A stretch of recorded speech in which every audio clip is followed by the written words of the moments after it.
Have you ever noticed how the world around us seems to move faster and louder every single day?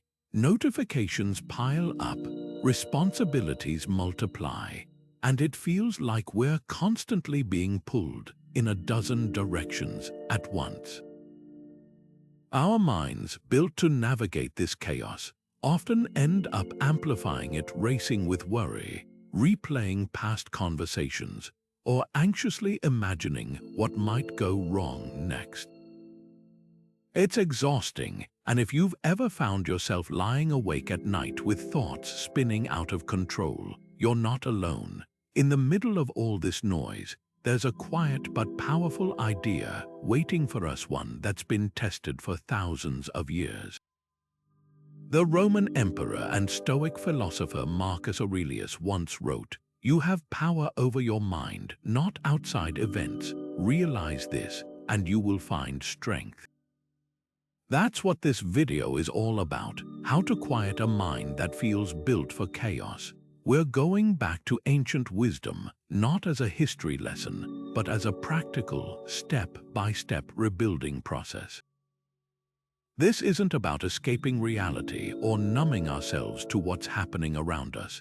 It's about constructing an unshakable inner calm, no matter what life throws our way. The Stoics, thinkers like Marcus Aurelius, Seneca, and Epictetus, didn't just talk about peace. They lived through wars, political turmoil, and personal loss, yet they developed a philosophy that helped them remain grounded, focused, and resilient.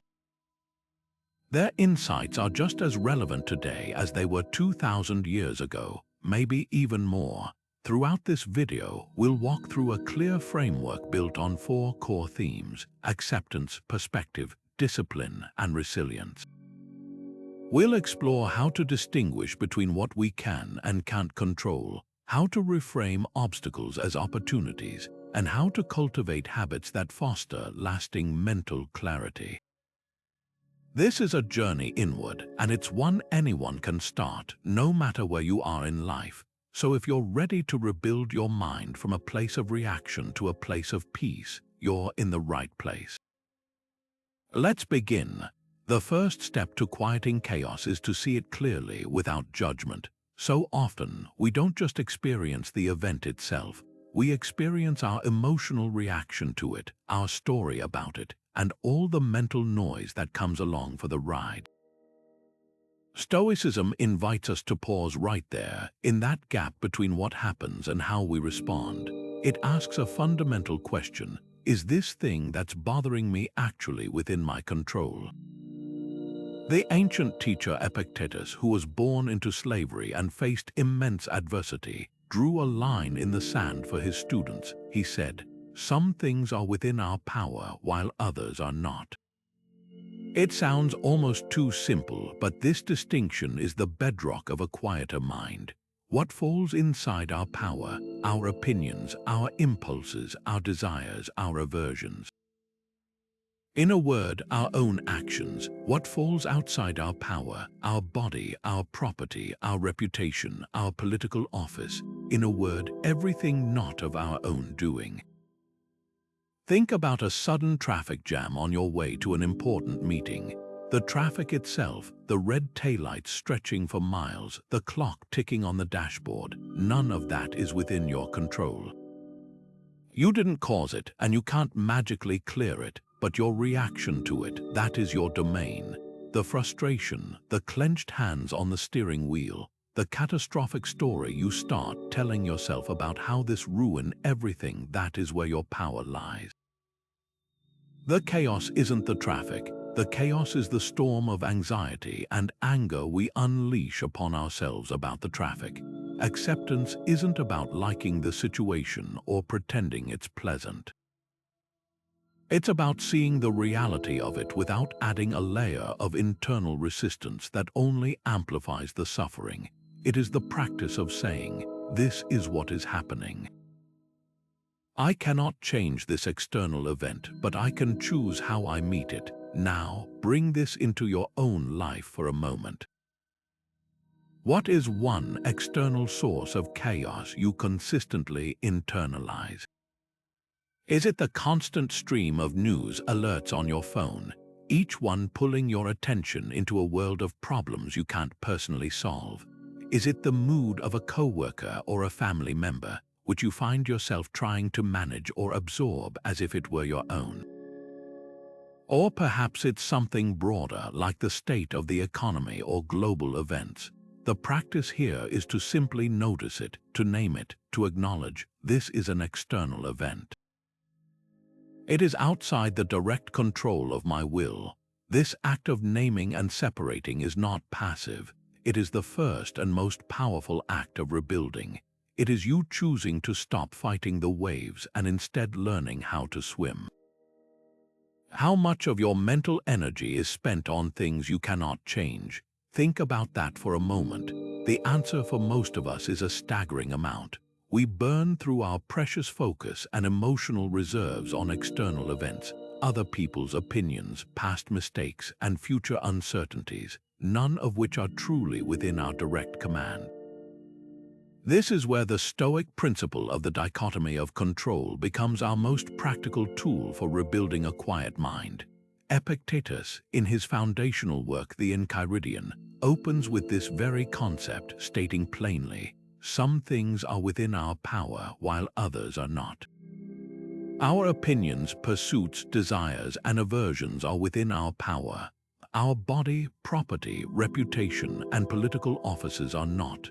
This isn't a vague philosophical idea. It's a functional filter for our daily experiences.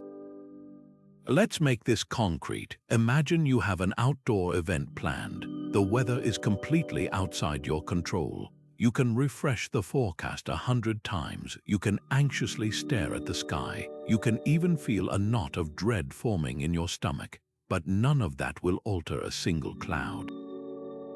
That is the uncontrollable. What is within your control, your preparation? You can choose to have a backup plan, like renting a tent or having an indoor alternative.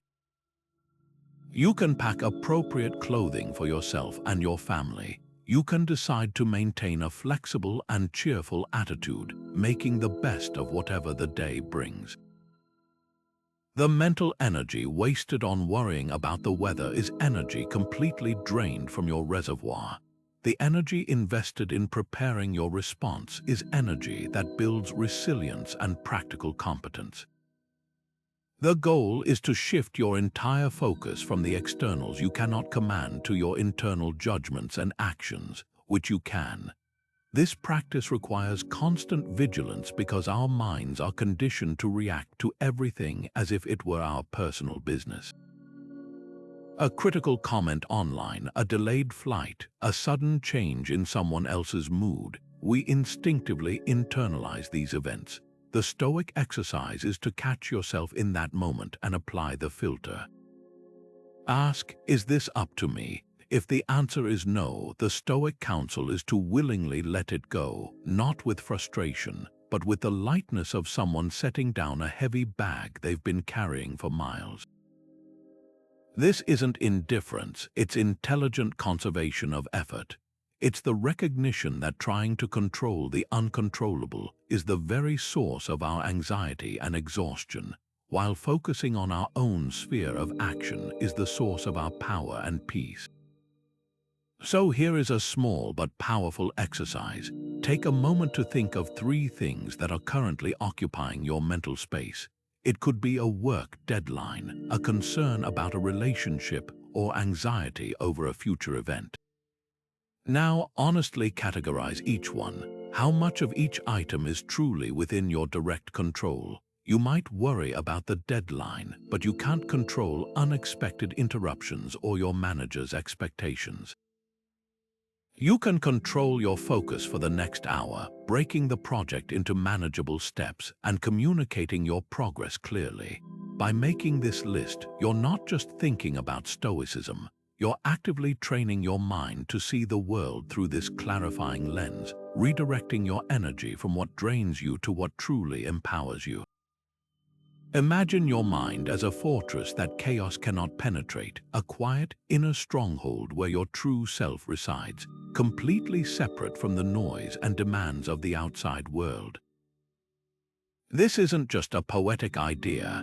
It was a practical psychological technique used by one of history's most powerful men, the Roman Emperor Marcus Aurelius, who spent years leading military campaigns on distant frontiers, constantly surrounded by the chaos of war, politics, and personal loss, would retreat into what he called his inner citadel. He wrote in his private journal, "People look for retreats for themselves in the country, by the coast, or in the hills. But this is altogether unphilosophical when you can at any moment retreat into yourself. Nowhere can a person find a more peaceful and trouble-free retreat than in his own mind." He wasn't escaping his duties, he was fortifying himself so he could perform them with clarity and virtue, no matter the external circumstances. Building this inner citadel is about consciously creating a space of mental quiet that remains undisturbed by external events. It's the ability to step back from the whirlwind of immediate reactions, the anger from a provoking email, the anxiety from a financial worry, the frustration of a disrupted plan, and reconnect with a deeper, calmer center of yourself. Marcus Aurelius described this inner self as a sphere of mind that, if it withdraws into itself, is immediately at peace. This is the core of resilience. It's not that the storms of life stop happening. It's that you have built a place within yourself where those storms simply don't reach. The chaos happens around the citadel, but it cannot breach the walls unless you willingly open the gates. So how do we start building this in our modern lives? You don't need to be a Roman emperor to practice this. It begins with tiny, deliberate moments of mental withdrawal. Think about your average stressful day. Maybe you're in back-to-back meetings, your phone is buzzing incessantly, and your inbox is overflowing. The practice of the inner citadel can be as simple as taking 30 seconds between tasks. Before you click to the next video call, you close your eyes, take one deep breath, and consciously pull your attention away from the screen and into your own body. You notice the feeling of your feet on the floor, the air entering your lungs, and for that brief moment, you are not a manager or an employee. You are simply a conscious being, separate from the demands vying for your attention. That is a micro-retreat into your citadel. It's a quick reset that prevents the stress from one event from spilling over into the next. Another powerful way to cultivate this is through the simple act of observation.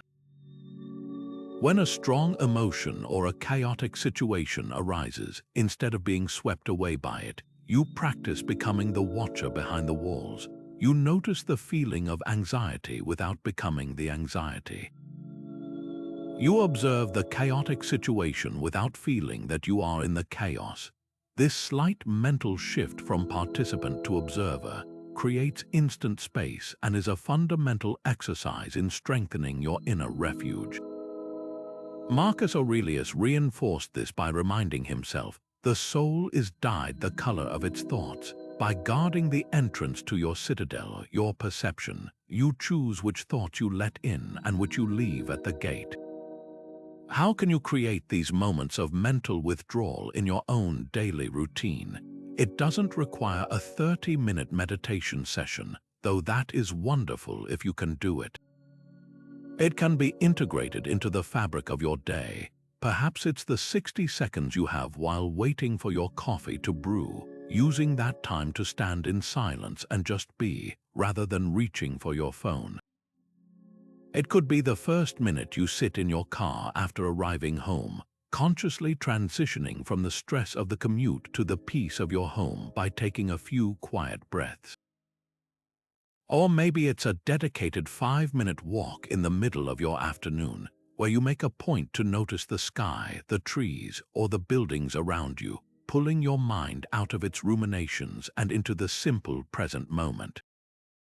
The goal is to intentionally create small pockets of time where you exercise your ability to retreat inward, reinforcing the walls of your mental fortress one brick at a time. What if anticipating worst-case scenarios actually brings peace? It sounds completely backwards, doesn't it? We're taught to stay positive, to visualize success, to keep our eyes on the prize. But the Stoics, particularly the philosopher Seneca, practiced something radically different. They called it Premeditatio Malorum, the premeditation of evils. This wasn't about pessimism or inviting bad luck. It was a deliberate, rational exercise in emotional inoculation. Seneca wrote, "He who has anticipated the coming of troubles takes away their power when they arrive." By mentally rehearsing potential losses and setbacks, we accomplish two profound things. We rob future adversity of its element of surprise and its accompanying shock, and we simultaneously develop a deep, visceral appreciation for the good things we currently possess. Think of it like a fire drill. We don't practice fire drills because we want the building to burn down. We practice them so that if the alarm ever sounds, we don't freeze in panic. Our body knows the procedure. We've walked the path to the exit in our mind. The same principle applies here. When you mentally walk through a potential failure or loss, you are not wishing for it. You are building a neural pathway for how to respond with composure if it occurs. For instance, imagine you're up for a major promotion at work. Instead of just fantasizing about getting it, take 5 minutes to seriously contemplate not getting it. Visualize the moment you receive the news. See yourself listening calmly, accepting the decision with grace, and immediately beginning to consider your next options. What did you learn from the process? How can you grow from this? By pre-living this potential rejection, you disarm it. If it happens, it's a familiar scenario you've already navigated with dignity in your mind. If it doesn't happen, your appreciation for the success is magnified because you've genuinely felt what its absence would be like. This practice powerfully grounds us in the present moment by highlighting the fragility of our blessings. We so easily take for granted our health, our relationships, and our comforts. Premeditatio Malorum shakes us out of that complacency. Seneca advised his friend Lucilius to periodically reflect on the fact that the people he loved, the wealth he enjoyed, and the reputation he held were all on loan from fortune, not permanent possessions. This isn't meant to make us live in fear, but to make us live with intense gratitude. That your partner is healthy today, that you have a roof over your head tonight, that you have food in your refrigerator. These are not trivialities. They are incredible gifts, and contemplating their potential loss, however unpleasant, makes their current presence shine all the more brightly. The key is to practice this on a scale that is manageable but meaningful. You don't start by visualizing the most catastrophic event you can conceive of.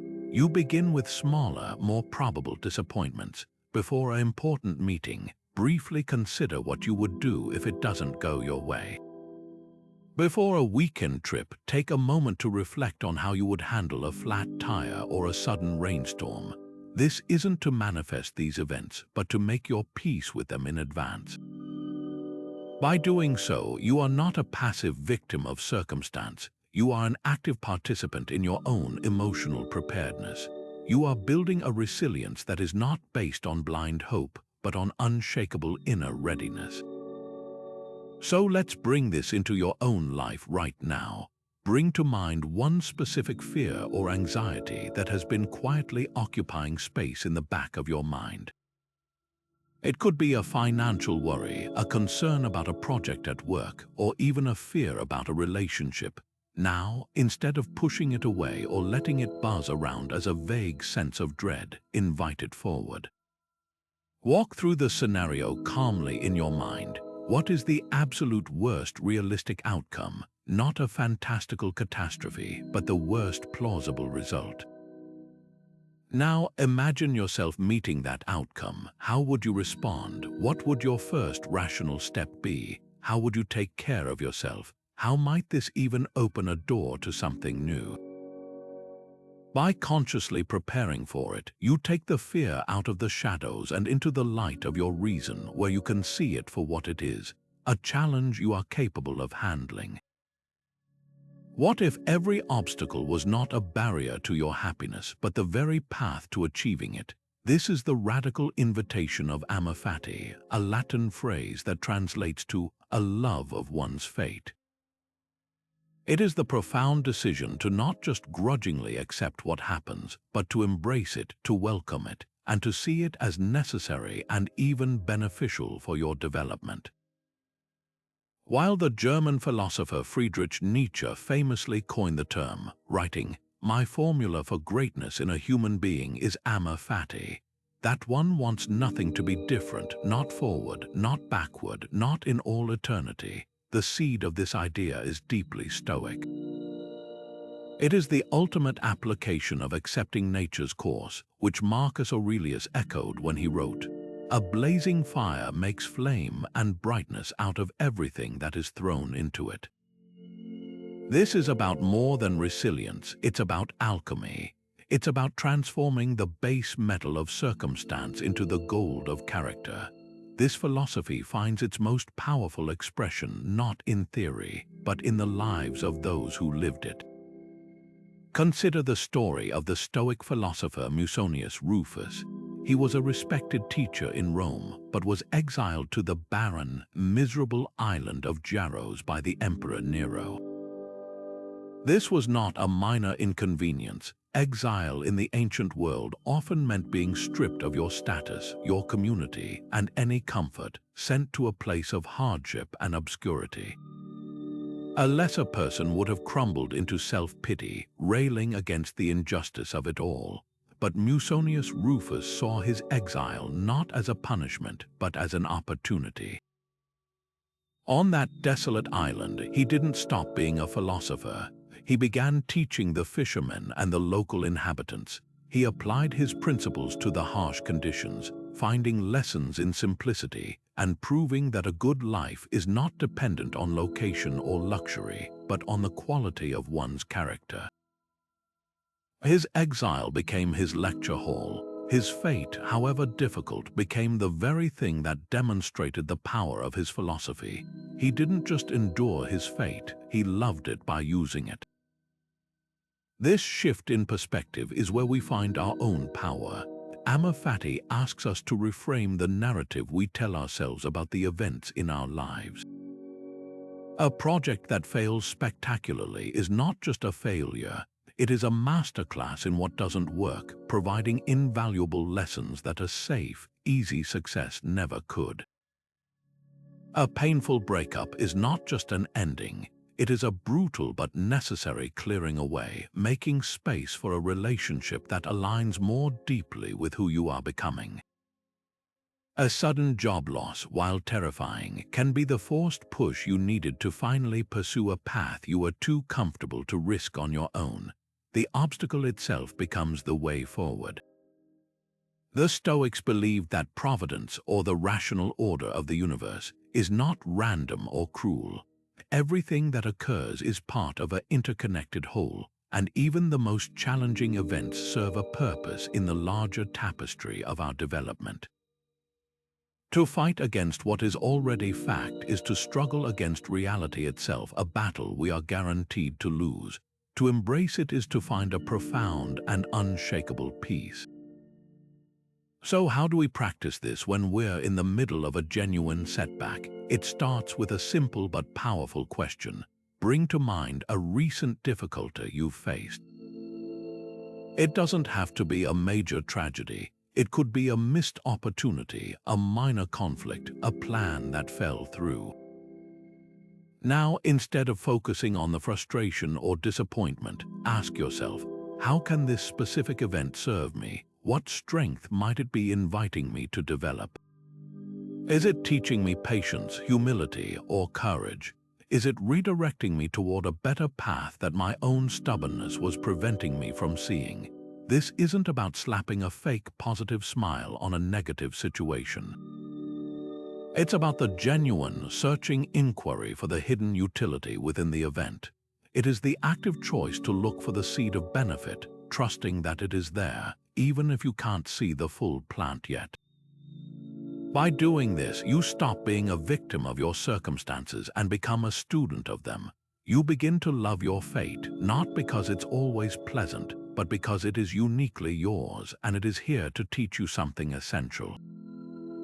When was the last time you were completely here now, not mentally replaying a conversation from yesterday or anxiously planning for a meeting tomorrow, but fully immersed in this single, fleeting moment?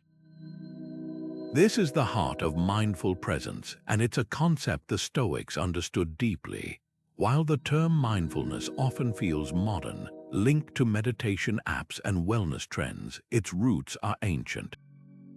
The Stoic philosophers were intensely focused on the present moment because they recognized it as the only reality we ever actually possess.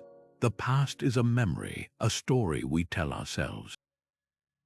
The future is a projection, a guess, but the present, this breath, this sensation, this exact point in time, is the only thing truly within our grasp. Seneca, in his Moral Letters, drives this home with startling clarity. He writes, "The greatest obstacle to living is expectancy, which hangs upon tomorrow and loses today. The whole future lies in uncertainty, live immediately." He's pointing directly at our most common mental habit, sacrificing the tangible reality of now for the imagined anxieties of later. This isn't about dismissing planning or reflection.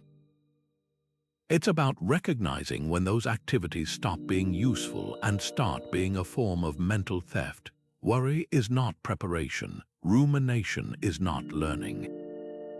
They are distractions that pull us out of the only domain where we can actually take action, the present. Think about how you drink your morning coffee.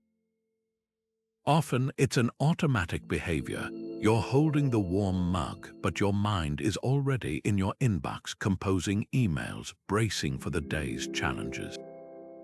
The rich aroma, the warmth spreading through your hands, the complex flavor on your tongue, it all goes unnoticed because you are physically here but mentally miles away. Now imagine doing that same simple act with your full, undivided attention. You feel the heat of the ceramic. You notice the steam rising in gentle curls. You take a slow sip and actually taste the bitterness and the subtle notes. For those 30 seconds, there is no past regret and no future anxiety. There is only the experience of drinking coffee.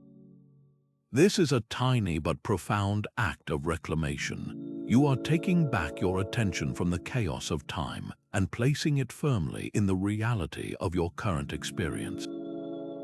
The Stoic aim here is peace, but it is also power. A mind that is fully present is a mind that can respond to events with clarity and intention, rather than reacting from a place of distracted habit or fear. If you are wholly engaged in a conversation, you listen better. If you are completely focused on a task, you perform it better. If you are truly present with a feeling, even an uncomfortable one like sadness or frustration, you can understand it and navigate it with wisdom instead of being overwhelmed by it. This practice starves anxiety of its favorite food, the unknown future, and it starves regret of its favorite food, the unchangeable past. It forces you to deal with what is actually happening right now, which is almost always more manageable than the terrifying stories we spin in our heads. So how can you begin to cultivate this? Let's try a 1-minute exercise you can do anywhere, anytime. Wherever you are right now, just pause, let your gaze soften. Notice 5 things you can see. It might be the texture of the wall, the light from a lamp, a book on a shelf. Now, notice 4 things you can feel: the pressure of your body in the chair, the fabric of your clothes against your skin, the air on your face. Listen for 3 distinct sounds: the hum of a computer, distant traffic, your own breath. Try to identify 2 things you can smell, even if it's very faint. Finally, notice 1 thing you can taste. This simple, 60-second practice of sensory awareness is a direct anchor into the present moment. It's a quick retreat into the now, pulling you out of the whirlwind of thought and into the direct, simple experience of being alive. This is where the chaos quietens. This is where you find the stillness that has been here all along. Your mind is shaped by what you feed it. This isn't just a modern self-help idea. It was a core principle of Stoic practice 2,000 years ago. The Stoics understood that our inner peace is profoundly influenced by the quality of the information, opinions, and stimuli we allow into our consciousness. They lived in a world that, while lacking digital notifications, was still full of gossip, political rumors, and the distracting opinions of others. Marcus Aurelius, who had access to every piece of news and commentary in the vast Roman Empire, made a conscious choice to be highly selective. He wrote in his Meditations, "You can rid yourself of many useless things among those that disturb you, for they lie entirely in your imagination, and the universe will change them as it sees fit." He was reminding himself that much of what passes for important information is merely mental clutter that agitates the soul without offering any real value or opportunity for virtuous action. This ancient wisdom is explosively relevant today. We live in an age of unprecedented information abundance, where every alarm on our phone, every push notification, and every trending topic on social media is competing for a slice of our attention. This constant stream of external input acts like a low-grade fever for the mind. It keeps us in a state of perpetual, subtle alarm. The Stoic solution is not to become a hermit or to ignore the world entirely. It is to practice what we might now call information hygiene, the deliberate and conscious curation of what enters our mental space. The goal is to shift from passive consumption, where we are fed whatever the algorithm deems engaging, to active selection, where we choose inputs based on whether they are true, necessary, and helpful for living a good life. This is about reclaiming your attention, the most precious resource you have, and directing it toward what truly matters. Think about your daily routine. How does your day often begin? For many, it starts with reaching for the phone, scrolling through a social media feed filled with curated highlights from other people's lives, outrage-inducing headlines, and an endless stream of opinions on topics far removed from our immediate control. This diet of digital information doesn't just inform us, it shapes our emotional state before we've even gotten out of bed. It can seed comparison, anxiety, and a diffuse sense of anger or helplessness about events we cannot influence. The Stoic approach would be to audit these inputs ruthlessly. Ask yourself about each source. Does this information help me become more virtuous? Does it provide knowledge I can act upon to improve myself or my immediate community? Or does it simply stir up emotion without offering a path to constructive action? Curating your news intake might mean choosing to read a single, well-researched daily briefing instead of refreshing a chaotic news feed all day. It could mean muting group chats that devolve into constant complaining or turning off notifications for all but the most essential apps. This practice extends beyond digital media to the conversations we engage in and the environments we inhabit.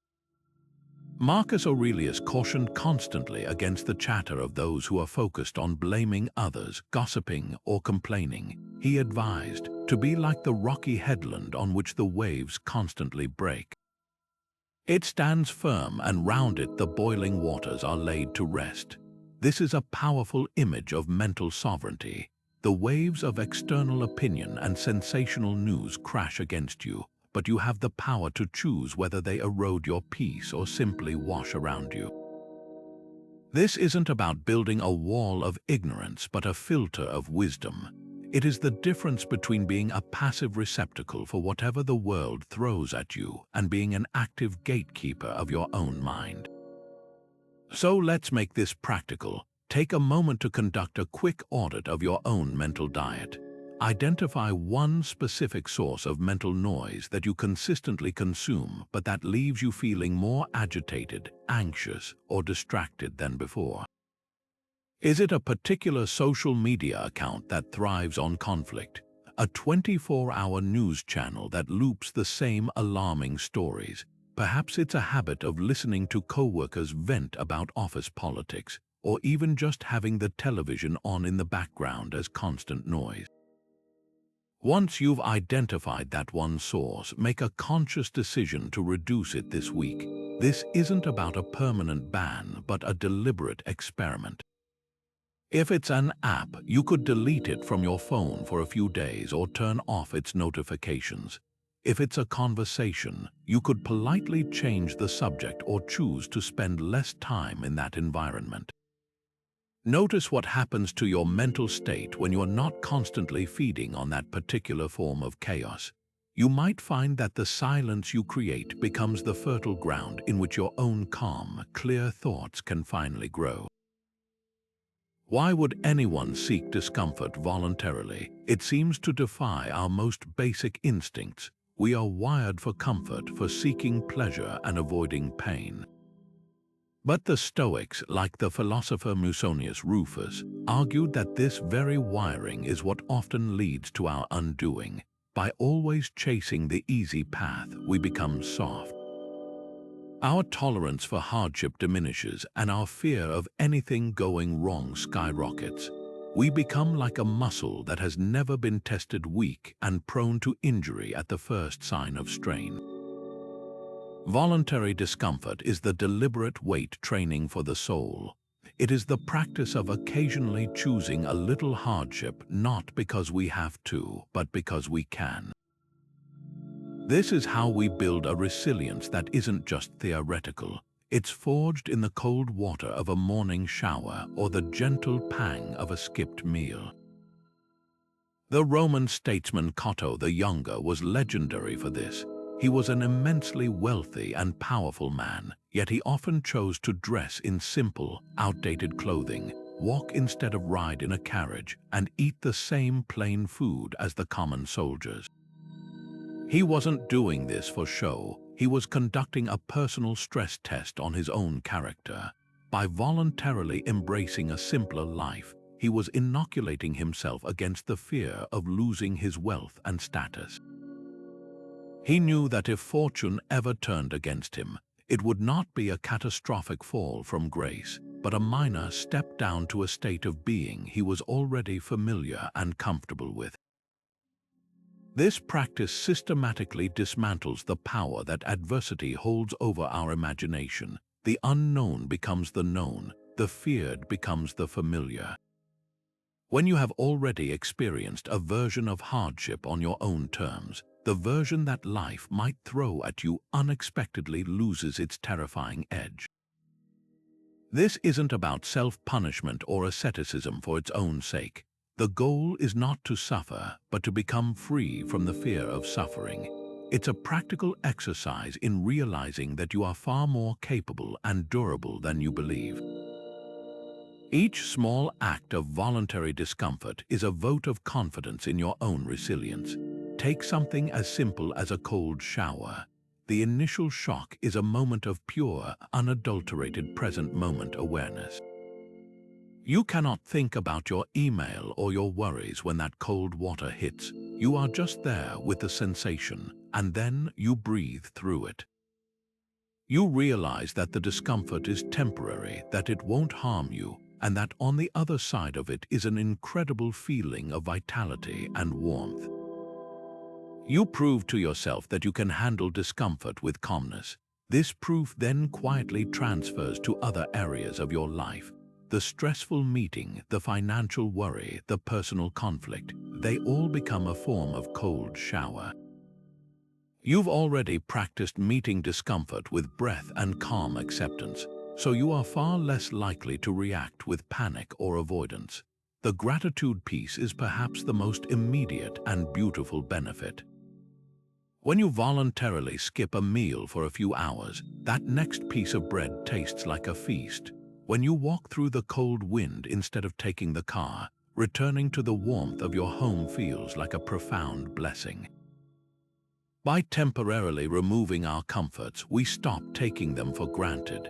We break the hypnotic trance of convenience and reawaken to the incredible luxury that defines most of our modern lives. Clean running water, abundant food, central heating, these are miracles of human civilization that our ancestors could scarcely have dreamed of, yet we barely notice them because they are always there. Voluntary discomfort is the reset button that allows us to see our ordinary life with fresh, grateful eyes. So the challenge is this: sometime this week, consciously choose one small, safe form of discomfort. It doesn't have to be dramatic. Perhaps you decide to leave your phone at home during a 30-minute walk, embracing the slight boredom and restlessness that arises. Maybe you choose to drink only water with a meal instead of a preferred coffee or juice. You could take the stairs instead of the elevator, or sit in silence for 15 minutes without any distraction. The specific act matters less than the intention behind it. You are not punishing yourself, you are training yourself. You are building a stronger, more resilient, and more appreciative version of you, one small voluntary challenge at a time. The Stoics knew that writing clarifies thinking.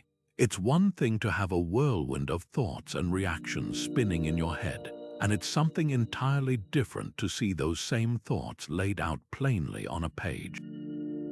The act of writing forces a certain discipline upon the chaos of our minds. It requires us to form complete sentences, to find the right words, and in doing so, it demands a level of clarity and honesty that pure thinking often avoids. This is why the evening reflection, a practice the Stoics called their nightly review, was such a cornerstone of their philosophy. It wasn't about just recounting the day's events. It was a deliberate process of sifting through those events with the filter of their principles, separating the gold of virtuous action from the rubble of misguided impulse. We have the most famous example of this practice literally in our hands today. Marcus Aurelius's Meditations was never intended for publication. It was his personal journal, a series of notes and reminders to himself, written mostly during the last decade of his life while he was on military campaigns, leading the Roman Empire through war and plague. He wasn't writing to impress an audience. He was writing to guide himself, to reinforce his own understanding of Stoicism, and to wrestle his thoughts and actions into alignment with his virtues. The book is raw, repetitive, and profoundly personal. In one passage, he might be chastising himself for feeling annoyed by a colleague's behavior.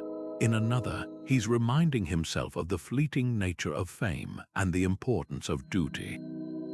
This was his workshop, the private space where he took the rough material of his daily life and refined it. He was his own most patient teacher and his own most honest student. You can start this practice tonight with a simple 3-question template that takes just 5 minutes. First, ask yourself, what did I do well today? This isn't about grand achievements. It's about spotting those small moments where you acted with virtue. Maybe you demonstrated patience by not snapping at a frustrating comment. Perhaps you showed courage by speaking up in a meeting when it would have been easier to stay silent. Or maybe you simply practiced justice by listening deeply to someone without interrupting. Acknowledging these acts, however small, reinforces the behavior and tells your brain, this is the way. The second question is, what did I learn? Stoicism is a philosophy of continuous progress, not perfection. So where did you stumble? Did a particular situation trigger an angry response? Did you find yourself worrying about something outside your control? The goal here is not self-condemnation but calm, objective analysis. Look at the event like a scientist studying an experiment. Under these conditions, I reacted this way. What belief was driving that reaction? How could I see it differently next time? This turns every mistake into a data point for growth. Finally, ask, how can I prepare for tomorrow? This isn't about making a lengthy to-do list, but about setting an intention. Based on what you learned today, what single Stoic principle do you want to carry into tomorrow? It could be a reminder to focus on the dichotomy of control, or an intention to practice Amor Fati with whatever comes your way. This nightly ritual does more than just organize your thoughts. It creates a powerful feedback loop for your character. Without this pause for reflection, our days can blur together. We repeat the same patterns, make the same mistakes, and overlook our small victories. The journal breaks that cycle. It gives you a record of your progress, showing you how far you've come when you feel stuck. It provides a safe container for your frustrations, allowing you to process them on the page so they don't keep you awake at night. Most importantly, it turns philosophy from an abstract idea into a lived experience. You're not just reading about virtue, you are actively measuring your day against it and planning how to live it better tomorrow. The blank page becomes a mirror, and for 5 minutes each night, you have an honest conversation with the person you are and the person you are striving to become. How small do your problems seem from space? It's not just a thought experiment. It's a powerful Stoic technique called the view from above, and it's designed to instantly shrink our anxieties down to their true size. Marcus Aurelius constantly used this mental exercise to combat the weight of his immense responsibilities. He would remind himself to regularly take a cosmic view of things, writing, "Keep in mind that everything you perceive is changing and will soon cease to exist." Constantly bring to mind all that you yourself have already seen change.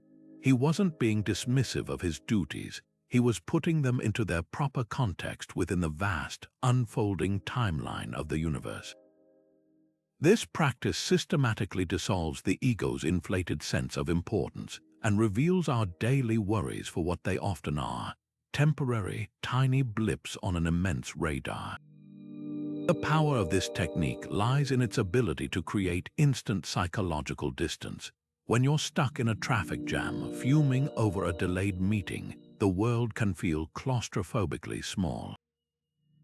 That meeting is everything, that delay is a catastrophe, but now mentally pull the camera back. See your car from 100 feet in the air, a single metal box among dozens. Pull back further to see the entire city, then the state, the country, the continent. See the curve of the Earth from orbit, a beautiful, fragile blue marble hanging in the immense black silence of space. From that vantage point, where is your traffic jam? Where is your delayed meeting? They haven't vanished, but they have been recontextualized. They are now a minuscule part of an almost incomprehensibly vast and ancient system. This shift doesn't make your responsibilities irrelevant, but it does drain the panic and self-importance out of them. You are a part of the cosmos, not its center. This perspective can also be applied through time, not just space.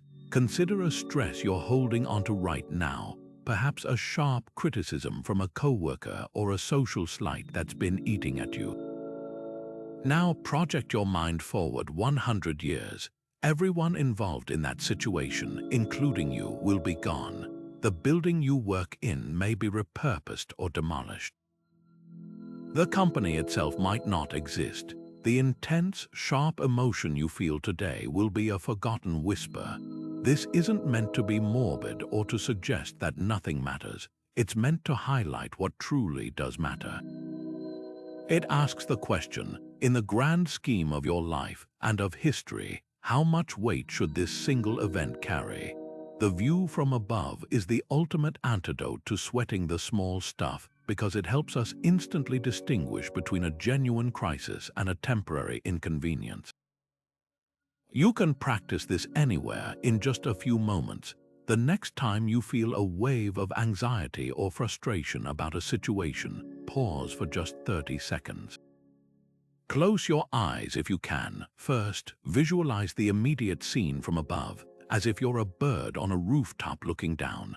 See the people involved as small figures going about their day, each with their own immense private world of hopes and fears. Then expand the view further in your mind's eye to your entire town, then your country, then the planet itself. Finally, Hold the image of the earth as it appears from the moon, a solitary, beautiful sphere, silent and peaceful. As you bring your awareness back to your body and open your eyes, notice if the problem feels different. The facts haven't changed, but your relationship to them has. You've created space around the worry, and in that space you find clarity and calm. So let's make this personal. Bring to mind one specific worry that feels heavy and immediate right now. It could be a financial concern, a tension in a relationship, or anxiety about an upcoming event. Now, apply the view from above to it. Mentally fast forward 6 months. How will this look then? Now fast forward 5 years. Will this even be a memory? Finally, consider it from the perspective of human history. Centuries of love, loss, war, innovation, and art. Where does your current worry fit on that timeline? This exercise isn't about minimizing your experience, but about maximizing your perspective. It allows you to hold your concern gently, with understanding, but without letting it consume your entire field of vision. You realize you are a part of something vast and timeless, and that realization itself is a profound source of strength and serenity. Gratitude is the antidote to desire and dissatisfaction. It's a profound shift in attention, a conscious decision to turn away from the endless list of what you want and don't have, and to instead fully appreciate what is already present and good in your life. The Stoics understood this powerful reorientation better than anyone. They saw that our natural state isn't one of lack, but one of immense, overlooked abundance. Our unhappiness so often stems not from actual deprivation, but from a habit of mind that focuses on the one thing missing from a table laden with gifts. Seneca, in his letters to his friend Lucilius, constantly hammers this point home. He writes, "It is not the man who has too little, but the man who craves more that is poor." He wasn't just talking about money, he was diagnosing a poverty of spirit that comes from constantly wanting the next thing, the better version, the different circumstance. True wealth, he argued, is found in wanting what you already have. This ancient insight is the very foundation of the modern gratitude practice. You might be familiar with the simple act of writing down a few things you're thankful for each day. But the Stoic version goes a little deeper than just listing positives. It's an active, almost defiant recognition of the gifts that are so easily taken for granted because they are always there. It's about finding the extraordinary embedded within the ordinary. The warmth of the sun on your skin after days of rain, the clean water that flows instantly from your tap. The reliable beat of your own heart, the fact that you have a bed to sleep in tonight. These are not small things. They are monumental achievements of human civilization and biological miracle, yet we treat them as baseline, unremarkable defaults. The Stoic practice of gratitude is the deliberate act of pulling these blessings out of the background and placing them squarely in the foreground of your awareness, where they can genuinely be appreciated. Seneca advised that we should sometimes even pretend we have lost the things we possess to truly understand their value. He suggested, "Let us set aside a certain number of days in which we shall be content with the scantiest and cheapest fare, with coarse and rough dress, saying to ourselves the while, 'Is this the condition that I feared?' This is the ultimate gratitude hack." By mentally walking through the loss of something, your health, your home, your sight, you are not inviting misfortune. You are performing a magic trick of perspective. When you then open your eyes and realize that these things are still here, the feeling is not one of mere relief, but of overwhelming, joyous fortune.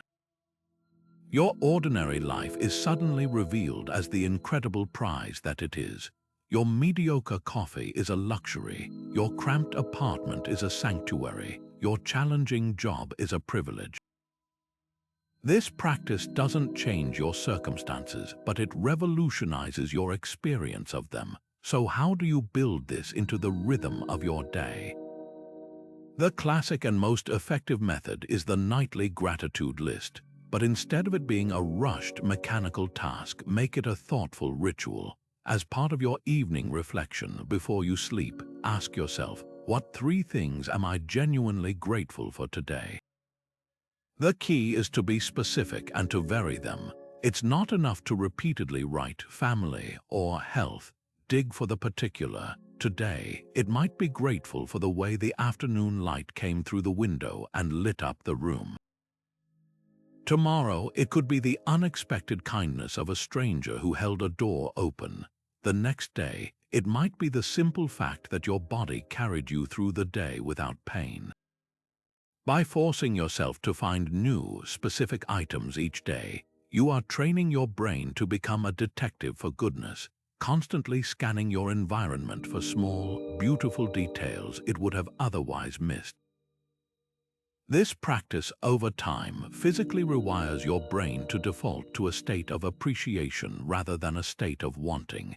Now, bring this into your own immediate experience. Think of one small, simple joy that you experience nearly every day but almost never stop to truly acknowledge.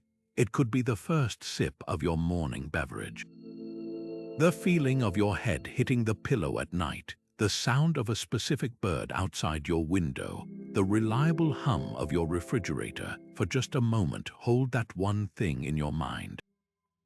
Consider what your day would be like without it. Feel the absence and then allow yourself to feel the profound presence of it. That small joy is not a triviality. It is a thread in the tapestry of a good life, and by noticing it, you are weaving a richer, more contented existence for yourself, one grateful moment at a time. When do you allow yourself to be alone with your own thoughts? Not with a podcast in your ears, a screen in front of your face, or another person's voice in the room, but in genuine, uninterrupted quiet. For many of us, this is a rare and sometimes even uncomfortable experience. We've become so accustomed to the constant hum of external input that true silence can feel like a void we're compelled to fill. Yet the Stoics didn't see solitude as emptiness or loneliness. They saw it as a vital space for self-examination and the cultivation of clarity. It was in these quiet moments that they could hear their own judgments clearly, separate from the echoing opinions of the crowd. Epictetus, who taught from a position of having very little personal freedom, placed immense value on this internal freedom. He advised his students, if you seek tranquility, do less. But do less of what? Only the unnecessary things, so you can attend to the necessary ones in tranquility. He's pointing to the essential need to withdraw from the noise, not to escape our duties, but to better understand which ones are truly ours to perform. This practice of withdrawal is less about physical isolation and more about creating a pocket of mental sovereignty. It's the conscious act of stepping away from the marketplace of other people's ideas, demands, and judgments to return to your own inner counsel. Imagine your mind as a clear, still pond. The constant chatter of the world, the news, social media, and even well-meaning conversations are like stones being thrown into that water, creating ripples that distort the reflection. Solitude is the practice of letting the water become still again, so you can see your own reflection clearly without distortion. The Stoics used this time not for passive rest, but for active dialogue with themselves. They would question their own impulses. Was that anger justified? Was that desire rooted in virtue or vanity? Did my action align with my principles? This kind of honest self-audit is nearly impossible amidst the noise of daily life. It requires the sacred space of silence to be effective. Integrating this into a modern life might feel challenging, but it can be remarkably simple. You don't need a remote cabin in the woods, though that can be wonderful. You can begin by claiming small islands of silence in your existing routine.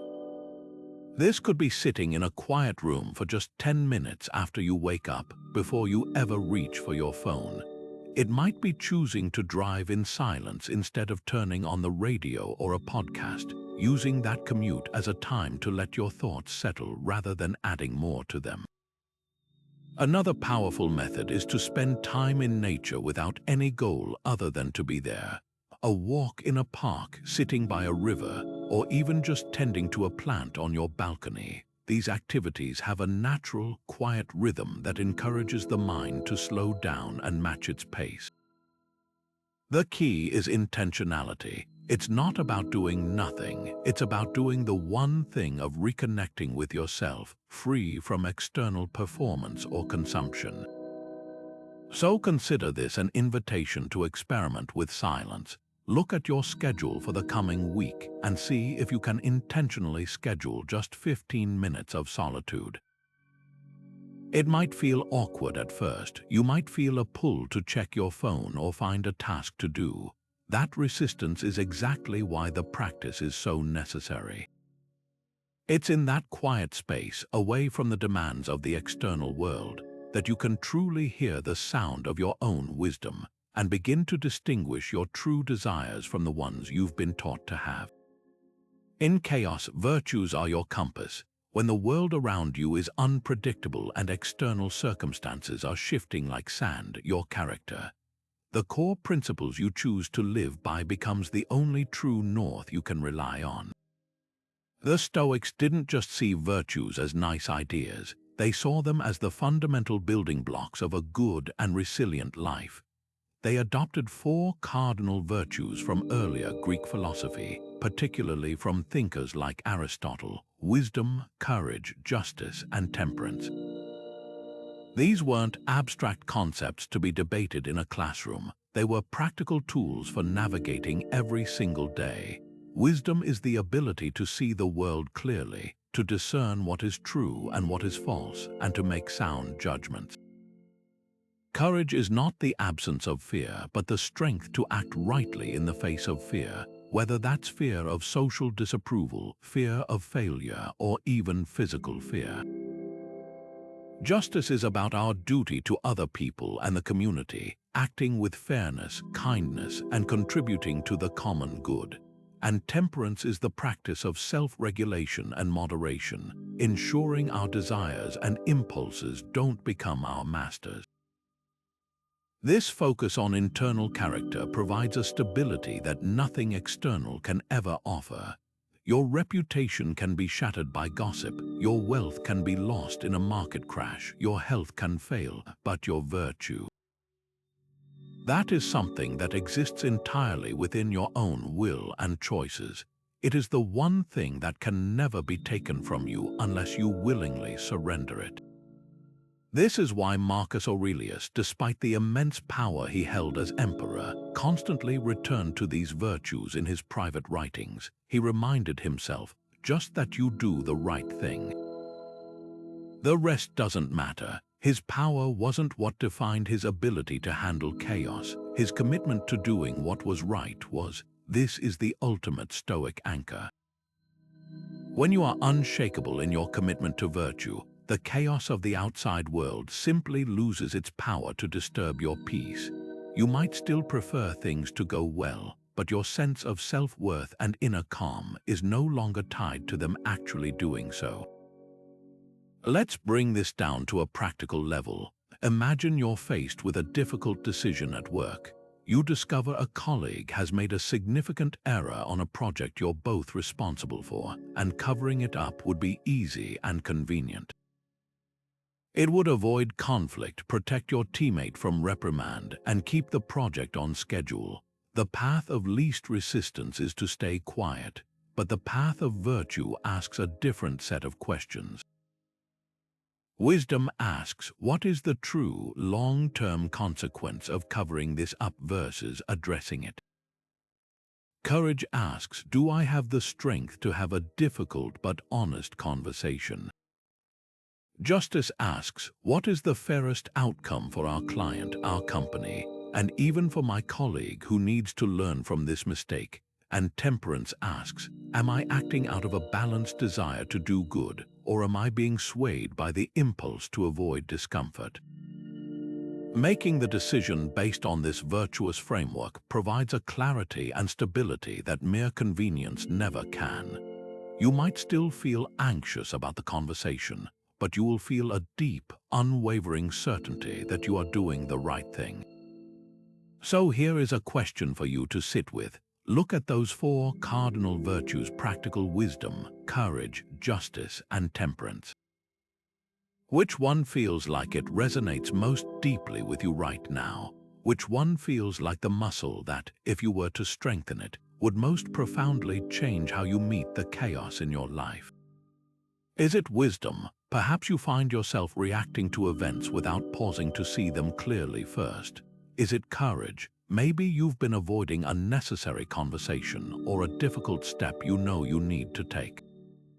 Is it justice? It could be that you've been overly focused on your own goals and need to turn your attention to how you can contribute more fairly to your family or community. Or is it temperance? You might see a pattern where certain desires for distraction, for comfort food, for scrolling on your phone are controlling your actions more than you'd like. Choose just one. Don't try to tackle them all at once. Name that single virtue, and for the next week, make it your compass. Let it be the filter through which you make your small decisions, and see how that intentional focus begins to rebuild your mind from a place of reaction to a place of principled action. The obstacle is the way, a Stoic mantra for resilience that turns the entire notion of a problem on its head. This powerful phrase, popularized by author Ryan Holiday, is not about bypassing hardship or simply enduring it with a stiff upper lip. It is an active, creative process of alchemy, where the very thing that seems to block your path is transformed into the fuel that propels you forward. The Roman Emperor Marcus Aurelius, who faced endless political intrigue, the constant threat of invasion, and personal loss, framed this idea with stunning clarity. He wrote in his private journal, "The impediment to action advances action. What stands in the way becomes the way." At its heart, this is a philosophy of profound agency. It asserts that within every barrier, every setback, and every moment of friction, there is a hidden invitation, a chance to practice a specific virtue, to develop a new skill, or to discover a strength you never knew you possessed. Think of an obstacle not as a dead end, but as a detour sign that forces you onto a new, perhaps better, route you would have never chosen otherwise. A classic historical example is Thomas Edison. When a devastating fire engulfed his massive laboratory complex in 1914, destroying years of priceless research and prototypes, he didn't collapse in despair. He famously told his son, "Go get your mother and all her friends. They'll never see a fire like this again." He then immediately set to work rebuilding, energized by the chance to start fresh and correct old mistakes. He saw the literal ashes not as the end of his work, but as a forced opportunity to refine and improve it. The obstacle, the fire, became the way to an even more efficient and groundbreaking operation. This is the Stoic mindset in action, a refusal to be defined by the event itself, and a relentless focus on the potential for action that the event has now created. This approach fundamentally changes our relationship with difficulty. Instead of asking, "Why is this happening to me?" a question that leads to powerlessness and complaint, the Stoic asks, "What can this situation make of me?" A project failure is no longer just a mark of defeat. It is a rigorous, real-world audit of your methods, revealing flaws in your planning or execution that you can now correct. A difficult person in your life is no longer merely a source of irritation. They become your personal trainer for patience, empathy, and the art of setting boundaries. Even a period of illness can be framed not as stolen time, but as forced stillness, offering a rare chance to reflect on your health, your priorities, and the pace of your life. The obstacle itself provides the raw material for your growth. The friction you feel is the heat required to forge a stronger character. So let's bring this from the monumental to the mundane. Look at a current challenge in your own life. It might be a financial pressure, a strained relationship, a health concern, or a professional roadblock. Now apply the Stoic reframe. Ask yourself, if this obstacle is the way, what specific virtue is it inviting me to practice? Is it calling for courage to have a difficult conversation? Is it demanding patience to endure an uncertain waiting period? Is it requiring creativity to find a new solution? Is it teaching temperance by forcing you to live with less, by shifting your focus from the problem itself to the potential action it unlocks? You move from a passive state of endurance to an active state of engagement. You are no longer a victim of circumstances. You are a student using them for your education. The wall in front of you is no longer a barrier. It is the very material you will use to build the ladder to get over it. Your first thought is not always your best thought. It's often just a raw, unfiltered impression, a knee-jerk reaction wired by evolution for survival, not for wisdom or peace. The space between that initial spark of feeling and your eventual response is where your true power resides, and the Stoics called this the discipline of assent. It's the practice of cognitive distancing, the mental skill of taking a step back from your own thoughts and emotions to examine them before you decide whether to accept them as truth. Epictetus, who began his life in slavery and understood suffering intimately, laid out this principle with stunning clarity. He taught, "It's not what happens to you, but how you react to it that matters." And then he gave us the key: don't be disturbed by the appearances. Things themselves do not touch the soul. He wasn't saying that events are meaningless. He was pointing out that our interpretation of events is what causes our suffering, not the events themselves. Think of your mind as a courtroom. Your initial impression, the feeling of anger when you're cut off in traffic, the surge of anxiety when you receive a critical email, the wave of hurt from a perceived slight, is like a passionate lawyer making an opening statement. This lawyer is persuasive, emotional, and wants you to deliver a verdict immediately. Cognitive distancing is the act of gaveling that court to order and appointing yourself as the calm, rational judge. Your job is not to silence the lawyer, but to hear the evidence. Is this thought true? Is it helpful? Is it based on fact or on a story I'm telling myself? This momentary pause is the difference between being ruled by your emotions and ruling over them with your reason.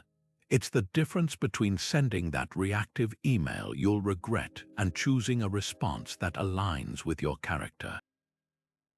This practice is incredibly practical and can be applied in the heat of the moment. The ancient advice to count to 10 when you're angry is a folk version of this Stoic technique. It's a way to forcibly insert a gap between the trigger and your action, but we can deepen it. Instead of just counting, use that breath to ask a simple question: is this within my control? The other driver's action is not. Your rising blood pressure and your choice to clench the steering wheel are. That critical email is not within your control the moment it's sent. Your defensive reaction and your decision to craft a thoughtful, measured reply are. By pausing to apply the dichotomy of control, you are doing cognitive distancing in its most potent form. You are using a Stoic filter to separate the external event from your internal judgment about it. Another powerful method is to label the thought as it arises. When you feel that familiar surge of jealousy, instead of getting swept away by it, you simply note, that's jealousy.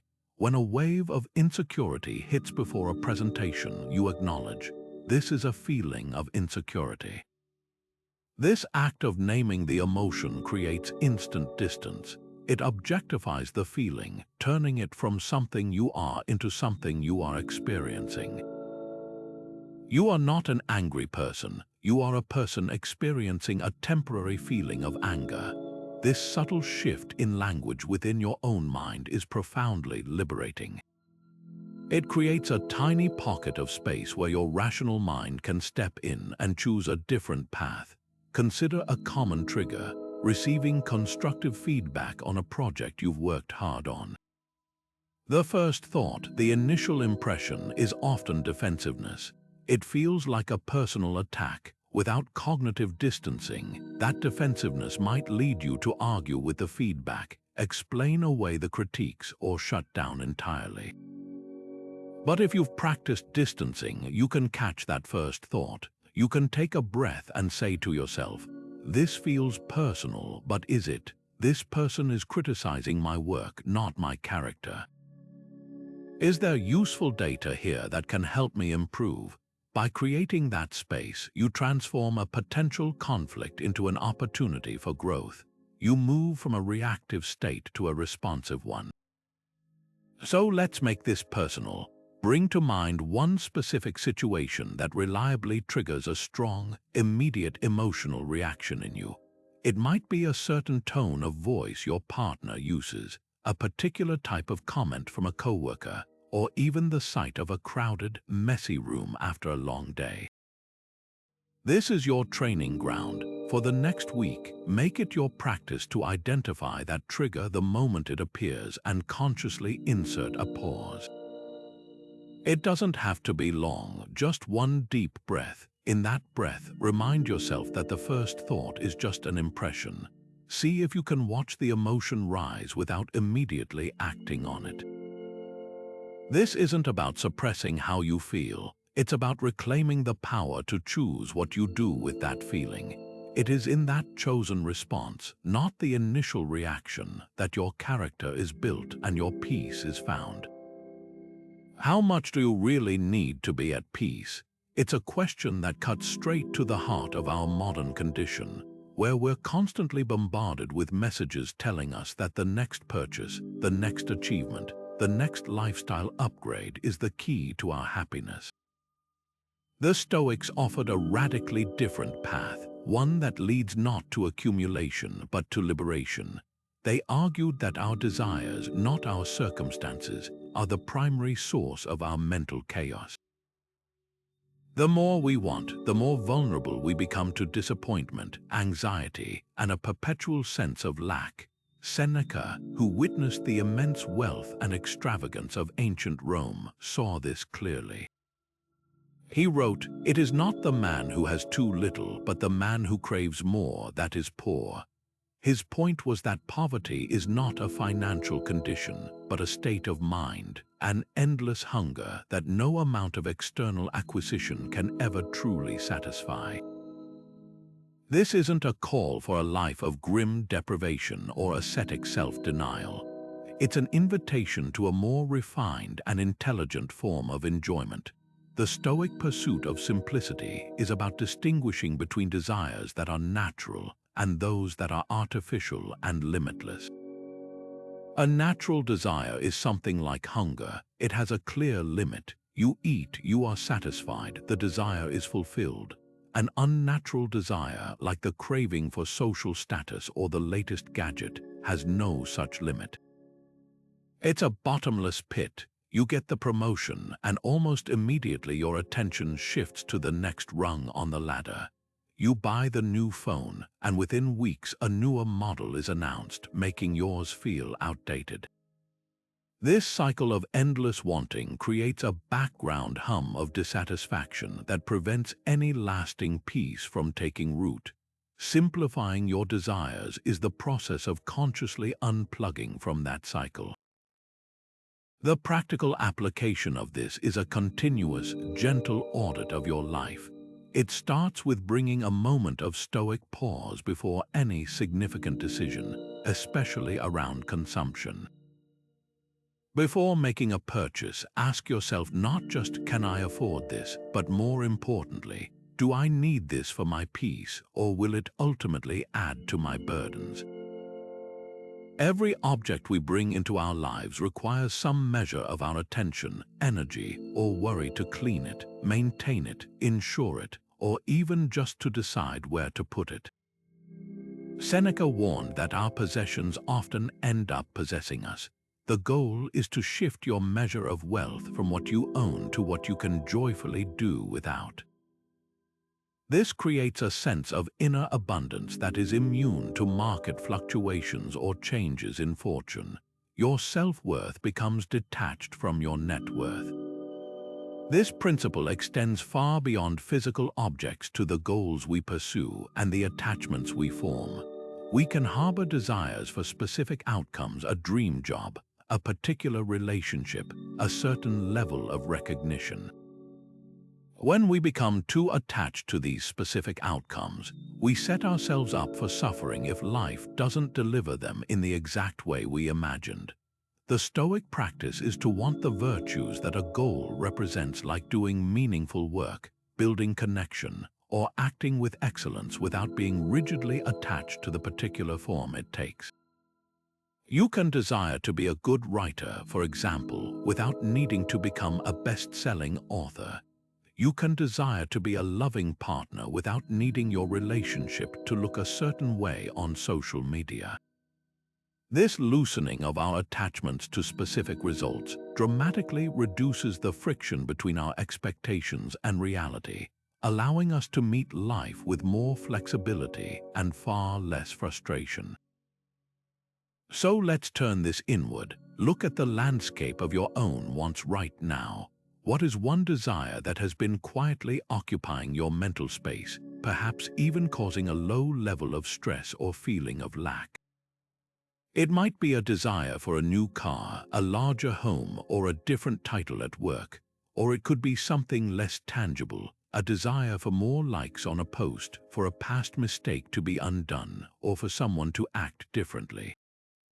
Now consider the weight of that desire. How much mental energy are you spending on it? What might it feel like to consciously, willingly loosen your grip on it just a little? Not to abandon ambition or stop caring, but to relax the desperate need for it. Imagine setting that specific want down for a week and instead focusing on the virtue or feeling you believe it would bring you, like security, creativity, or respect. How could you cultivate a sense of that right now with what you already have? In that small act of release, you might just find a profound and immediate sense of relief, a quieting of the mental chaos that comes from wanting what you do not have. Remembering death can make life more vivid and meaningful. It sounds like a dark and morbid thought, something to be avoided, but the Stoics saw it as the ultimate clarifying lens for a life well lived.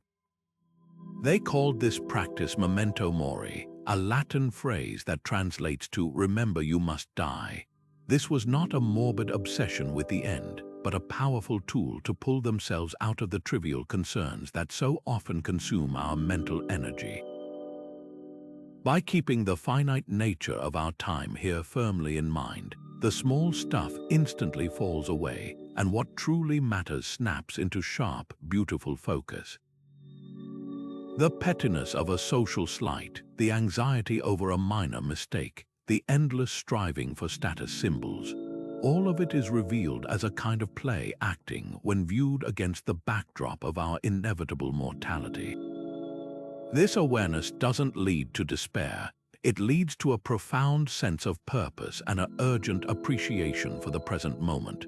Marcus Aurelius, who ruled an empire but was constantly aware of his own fragile humanity, returned to this theme again and again in his private writings.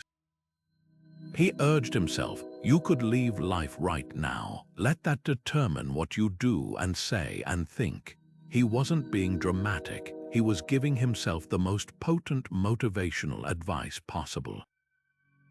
If this day, this very hour, could be your last, how would you spend it? Would you waste it in anger or in worry? Would you delay a kind word or postpone a project that matters to you? This perspective is a merciless editor for your life, cutting away the unnecessary scenes and forcing you to focus on the core narrative of your character and your connections. It asks the fundamental question: if your time is limited, and it absolutely is, what is worthy of that time? This practice finds its power in the most ordinary moments. Consider your average evening. You're tired from work, maybe a little irritated, and you're scrolling through your phone while a loved one is trying to tell you about their day. The petty frustrations of the day feel large and immediate. Now, introduce the memento mori lens. Imagine for just a moment that this is the last evening you will ever have with this person.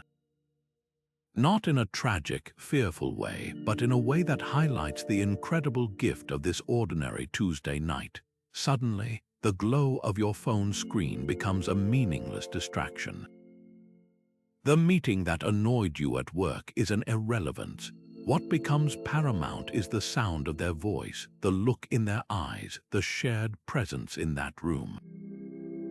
The awareness of impermanence doesn't cast a shadow. It turns up the light on everything, making the colors of life more intense and the connections more precious. It transforms a routine interaction into a sacred one. This isn't about making grand, sweeping changes to your entire life overnight. It's about allowing this awareness to gently influence your choices in small, consistent ways. It might mean choosing to put your device down and truly listen when your child is telling you a long, rambling story, because you remember that one day the house will be quiet. It could mean finally making that phone call to an old friend you've been meaning to reconnect with, recognizing that the perfect time may never come and that now is all we ever truly have. It might even mean mustering the courage to start that project you've been putting off, because the thought, someday, is a dangerous illusion. Memento mori is the enemy of procrastination, both in action and in love. It urges us to act, to express, to create, and to connect today. So let's bring this profound idea into your own life with a simple but powerful question. If you were to truly live with the conscious awareness that your time is limited, not in a fearful way, but in a purposeful one, what is one thing you would start doing differently immediately? Perhaps it would be letting go of a long-held grudge that now seems like a pointless waste of precious energy. Maybe it would be dedicating at least 1 hour each week to a creative passion you've always neglected. It could be as simple as making a point to express your appreciation for the people in your life more openly and more often. Identify that one shift. Don't just think about it, write it down or say it out loud. By giving it form, you take the first step in aligning your daily actions with what you know deep down truly matters. You begin to live not as if you have endless tomorrows, but as if today is a finite and incredible gift, which it is. Can you stay calm when everything around you is not? This is the ultimate test of a mind rebuilt for peace, and it points toward the Stoic ideal of emotional equanimity, a steady, unshakable calm that remains undisturbed by the inevitable highs and lows of life. The Stoics called this state apatheia, a term that's often misunderstood. It doesn't mean becoming apathetic, emotionless, or cold. Instead, it means achieving freedom from the destructive, irrational passions that hijack our reason and plunge us into chaos. It's the difference between feeling a healthy sadness at a loss and being consumed by a paralyzing grief, or between feeling a flash of irritation and being dominated by a blinding rage. Equanimity is not the absence of feeling, it's the mastery of it. It's the cultivated ability to experience emotions without being enslaved by them, to feel the wave without being pulled out to sea. The ancient teacher Epictetus, who knew firsthand what it meant to have every reason to be ruled by his emotions, framed this as the fundamental goal of philosophy. He taught freedom is secured not by the fulfilling of one's desires, but by the removal of desire. He's getting at the core of equanimity here. Our turmoil doesn't come from the events themselves, but from our passionate desires for things to be different than they are. When we desperately want praise and receive criticism, we suffer. When we intensely fear failure and encounter an obstacle, we panic. Equanimity is found in loosening the grip of those rigid desires and aversions, creating a space between what happens and how we respond. Epictetus reminds us that we are not our emotions, we are the reasoning faculty that observes them. He said, "It's not what happens to you, but how you react to it that matters," placing the power squarely in our court to choose our relationship to any feeling that arises. Consider a common modern scenario, receiving harsh, perhaps even unfair, criticism on a piece of work you've poured your heart into. The initial raw reaction is often a surge of defensive heat.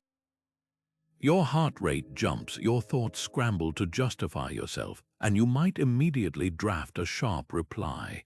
This is the pathos, the destructive passion, in action. It feels justified, but it is a form of slavery. You are a puppet, and your critic is pulling the strings. The practice of equanimity begins the moment you notice that physiological and emotional reaction. Instead of immediately acting on it, you pause, you take a breath, you apply the Stoic filter. Is this criticism within my control? No, it has already been given. Is my defensive reaction within my control? Absolutely. You then engage your reason. Is there any truth in this feedback, however poorly delivered? If so, that is valuable data I can use to improve. If not, then it is simply noise, a reflection of the other person's state of mind, and it deserves no more of my energy. By navigating the situation this way, you move from a state of reactive defensiveness to a state of responsive clarity. You haven't suppressed your emotion, you have processed it through your rational mind and chosen a course of action aligned with your character, not your temporary feeling. This steadiness is a skill built through countless small repetitions. It's not about never feeling anger or sadness. It's about changing your relationship with those feelings when they arrive. Imagine your mind as a deep, still lake. The emotions are like weather on the surface, sometimes a gentle breeze, sometimes a raging storm. Equanimity is the depth of the lake itself. The storm may churn the surface, but the depths remain calm, unmoved, and clear. You acknowledge the weather, you may even feel its force, but you know it is temporary and that your identity is not the storm, but the deep, still water beneath it. This inner calm becomes your home base, a place you can return to again and again, no matter how chaotic the conditions above become. Think back over the last week. Can you identify one specific situation where you lost your sense of equanimity? Perhaps it was a frustrating commute where every red light felt like a personal insult, or a conversation that escalated into an argument because a comment triggered an old insecurity. Replay that moment in your mind. What was the specific trigger? What was the story you told yourself about it that fueled the emotional reaction? Now, imagine approaching that same situation from that place of inner calm. How would a calmer, more grounded version of you have interpreted the event? What would a more measured response have looked like? This isn't an exercise in self-criticism. It's an exercise in neural retraining. By mentally rehearsing a different response, you are building the pathways that will make that response more accessible the next time a similar trigger appears. You are strengthening your equanimity muscle, proving to yourself that even when the world is not calm, you can choose to be. Quieting your mind often starts by helping quiet another's. This might seem counterintuitive after all. Isn't the goal of this entire journey to find peace within yourself? But the Stoics understood a profound truth. We are not isolated islands. Our inner tranquility is deeply intertwined with our connection to the wider human community. A mind turned endlessly inward, focused solely on its own problems and desires, can easily become an echo chamber of its own anxieties. It is by turning our attention outward, by extending a hand to someone else, that we often find our own burdens feel lighter. Marcus Aurelius, who carried the weight of an empire on his shoulders, constantly reminded himself of this fundamental interconnectedness. He wrote, "What brings no benefit to the hive brings none to the bee." He saw himself not as a solitary ruler, but as a part of a larger organism, and his own well-being was inextricably linked to the health of the whole. Your peace and the peace of those around you are not separate projects. They are part of the same work. This philosophy is rooted in the Stoic belief that we are inherently social creatures, designed for cooperation and mutual aid. Our reason is not meant to be hoarded for personal gain, but to be used as a tool for justice and kindness within our communities. To live according to nature for a Stoic means to live as a rational and social being, to recognize that we are all part of a single, universal city. When we act with cruelty, indifference, or selfishness, we are not just harming others, we are acting against our own fundamental nature, creating an internal dissonance that disrupts our own peace. Conversely, when we act with kindness, fairness, and contribution, we are aligning ourselves with our true purpose. This alignment creates a deep, resonant sense of inner harmony. The satisfaction that comes from genuinely helping another person, from seeing a burden lifted from their shoulders because of your action, is a form of peace that is active, engaged, and far more durable than any passive feeling of relaxation. Integrating this into your life doesn't require grand, heroic gestures. In fact, the most powerful acts of kindness are often the smallest and most immediate. It's the decision to truly listen to a colleague who is having a difficult day, offering them your full attention without the urge to interrupt, advise, or turn the conversation back to yourself. It's holding the door open for someone whose arms are full, or letting a car merge into your lane during heavy traffic without a flicker of irritation. It's sending a brief, unexpected message of appreciation to someone who made a difference in your life, however long ago. These micro acts of connection are like gentle exercises for your character. Each one is a repetition that strengthens the neural pathways of empathy and compassion, making them your default response rather than a conscious effort. They pull you out of the swirling vortex of your own thoughts and place you firmly in the present moment with another human being, creating a shared space of quiet understanding that benefits you both.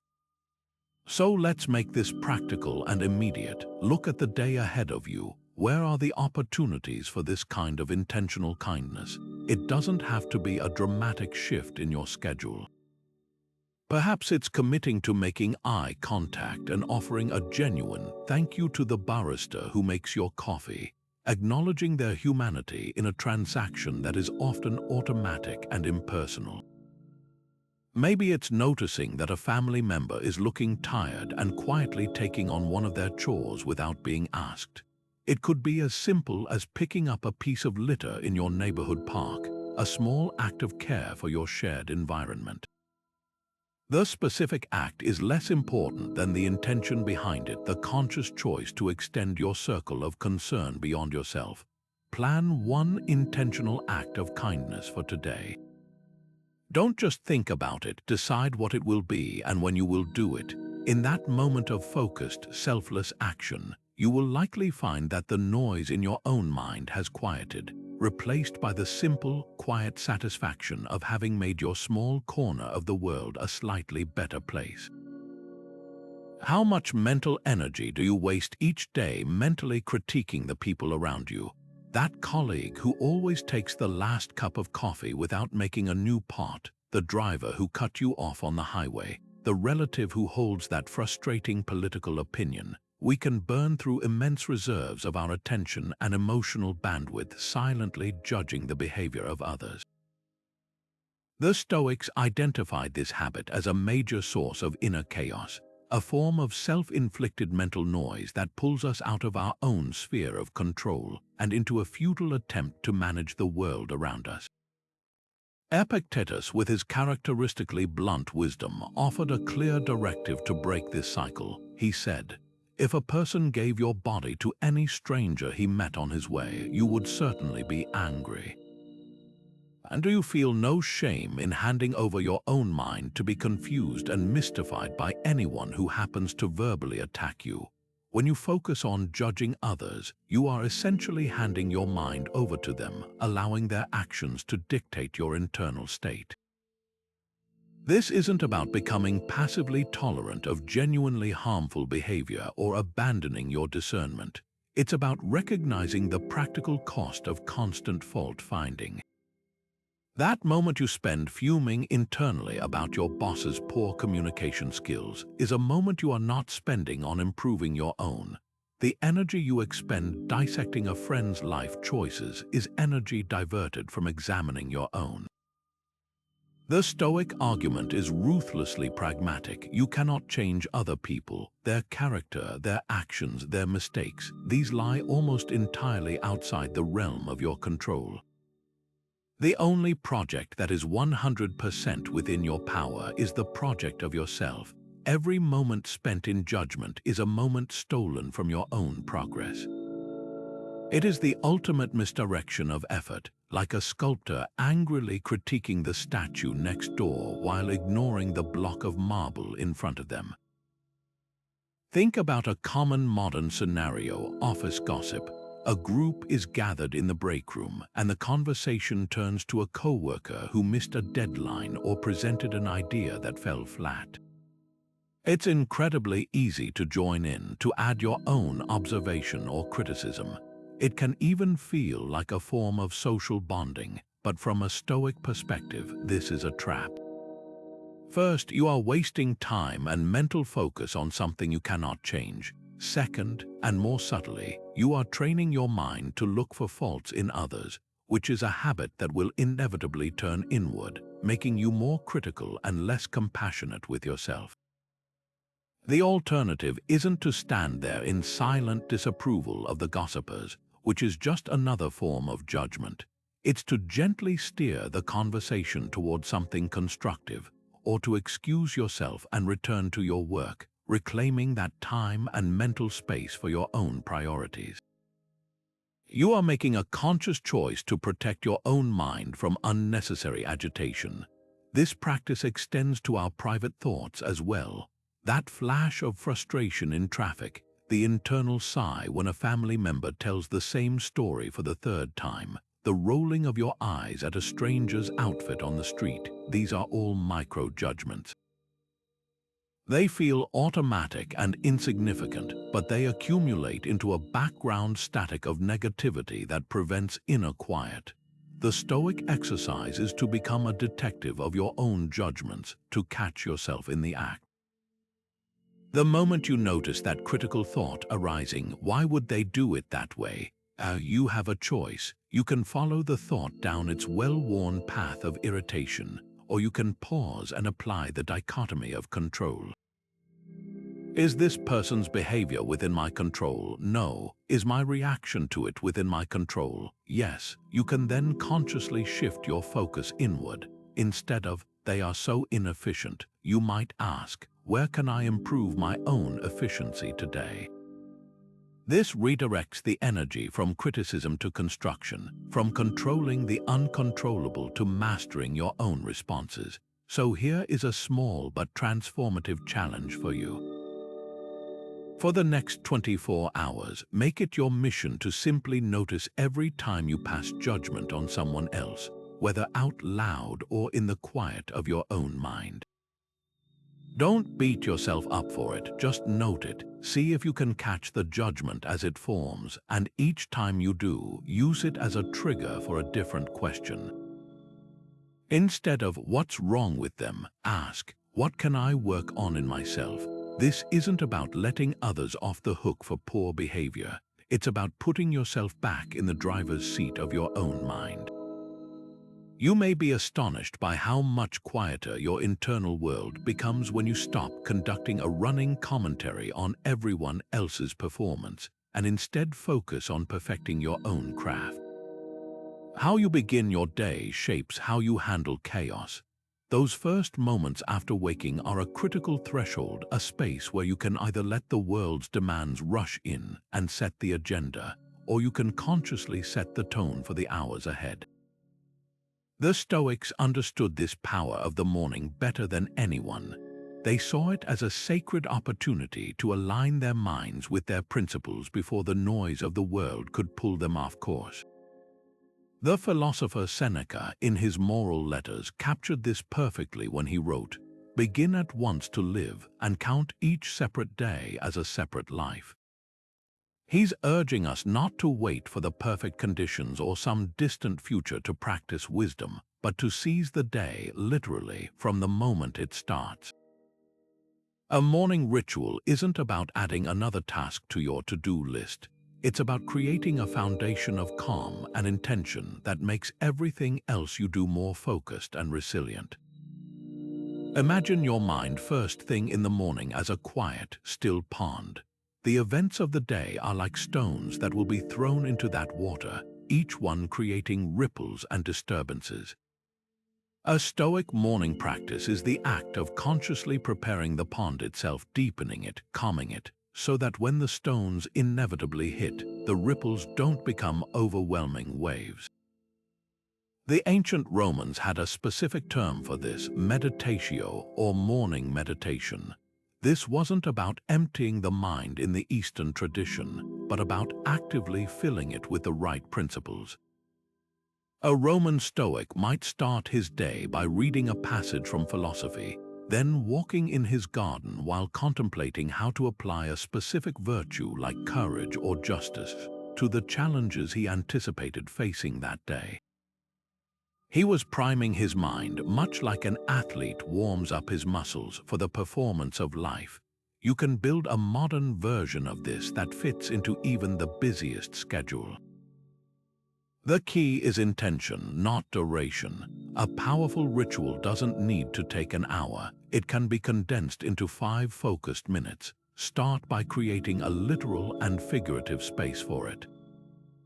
This might mean waking up just 10 minutes earlier to ensure you have this time to yourself before the needs of others encroach. Instead of reaching for your phone and immediately flooding your brain with emails, news, and social media comparisons, leave it in another room. Begin with a simple act of anchoring yourself in the present moment. Take 3 deep, slow breaths, feeling the air fill your lungs and noticing the sensation of your body waking up. This simple act signals to your nervous system that you are safe and in control, moving it from a potential state of reactive stress to one of responsive calm. Next, introduce a moment of guided reflection. This is where you bring Stoic philosophy directly into your morning. You might read a single paragraph from a Stoic text like Meditations or Letters from a Stoic. Don't just read it passively, read it as if it were a personal message meant for you today. Ask yourself, how can this idea help me navigate my specific challenges? If you read a passage on dealing with difficult people, briefly bring to mind an interaction you're anticipating and mentally rehearse applying that wisdom. If you don't have a book handy, you can use a pre-selected quote or even a Stoic-inspired prompt. Another potent practice is to conduct a quick Premeditatio Malorum for the day ahead. Briefly and calmly consider what could go wrong: a project meeting running off the rails, a commute delayed by traffic, a difficult conversation taking a negative turn. Visualize these obstacles not as catastrophes, but as opportunities to practice patience, creativity, or courage. By pre-living these potential challenges, you disarm them of their power to surprise and derail you. Finally, set an intention. Based on your reading and reflection, choose one single Stoic virtue to be your guiding star for the day. It could be as simple as today I will practice patience, or my focus today is on doing my work with excellence regardless of the recognition. This intention becomes your touchstone. You can write it down on a note card or simply hold it in your mind. When chaos inevitably arises later, when your computer crashes or a colleague is rude, you can return to this morning intention. It acts as a mental anchor, pulling you back from reactive frustration and toward a chosen, virtuous response. This entire process, breath, reading, reflection, intention, can be beautifully contained within 5 minutes. It's not about the length of time, but the depth of the commitment to starting your day as the author of your own state of mind, not a victim of circumstance.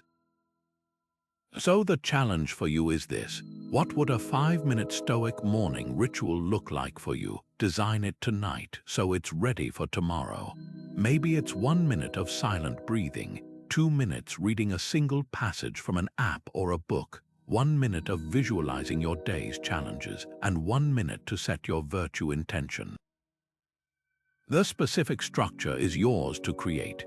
The goal is to claim those first moments for yourself, to build your inner citadel before you step out into the world, ensuring that no matter what chaos the day brings, you begin it from a place of unshakable calm and purpose. What if change is not to be feared, but welcomed as an essential and natural part of existence? This shift in perspective lies at the very heart of Stoic acceptance, moving us from a state of resistance to one of alignment with the fundamental nature of reality. The Stoics didn't just tolerate change, they saw it as the very engine of the universe, the process through which life renews itself. The pre-Socratic philosopher Heraclitus, whose work deeply influenced Stoic thought, captured this perfectly with his famous observation that no man ever steps in the same river twice, for it's not the same river and he's not the same man. He wasn't being poetic. He was describing a literal, constant state of flux that defines everything from the cosmos to our own selves. Marcus Aurelius built upon this, reminding himself in his meditations to always keep this truth close at hand. He wrote, "Observe constantly that all things take place by change, and accustom thyself to consider that the nature of the universe loves nothing so much as to change the things which are, and to make new things like them." For the Stoics, to resist change is to resist reality itself, creating a friction that generates immense and unnecessary suffering. We can see this principle operating all around us, in the most grand and the most mundane cycles. The changing of the seasons provides the perfect metaphor. We don't despair when the vibrant green leaves of summer begin to turn gold and crimson in the fall. We see it as a beautiful and necessary transition. We don't rage against the arrival of winter with its barren trees and cold silence, because we understand it's a period of rest and renewal that makes the explosion of spring possible. There is no judgment in this cycle. One season is not better or worse than another. They are all part of a whole, each playing its vital role. Now, apply this same lens to the seasons of your own life. A career shift, even an unexpected one, is not an interruption of your life's path. It is your life's path unfolding in real time. The end of a relationship, as painful as it is, clears the emotional ground for new growth and connection. The gradual aging of your body is not a betrayal, but a natural process of a life being lived. The problem is never the change itself. It is our story about the change, our belief that the current season should last forever, or that the next one holds only loss. This practice of acceptance is an active process, not passive resignation. It's the work of consciously relaxing our mental grip on how we think things should be and opening ourselves to what is. Think of a time you were caught in a powerful current while swimming in the ocean. If you panic and fight against it, you exhaust yourself and increase your danger. But if you accept the current's power and allow it to carry you for a while, you conserve your energy and can then calmly swim parallel to the shore until you find a way out. Resistance is exhausting. Acceptance is intelligent conservation of energy. The Stoic aim is to become like that skilled swimmer in the ocean of life, using our energy not to fight the waves of change, but to navigate them with grace and purpose, understanding that the water's movement is not personal, it is simply its nature. So let's bring this into the reality of your daily experience. Look inward and identify one specific change you are currently resisting. It might be a large-scale shift, like adapting to a new role at work that feels uncomfortable, or a more personal transition, like your children growing more independent and needing you less. It could even be a subtle internal change, like the need to let go of an old identity or a dream that no longer serves you. Once you've named it, apply the Stoic lens. First, acknowledge the reality of the change without judgment. Say to yourself, "This is happening." Second, remind yourself of the universal nature of change. This is not a unique punishment. It is the law of nature applying to you as it does to all things. Finally, and most importantly, ask the transformative question, how can I work with this change? If your role at work is shifting, what new skills is it inviting you to learn? If your children need you less, what new space does that create for you to rediscover your own interests?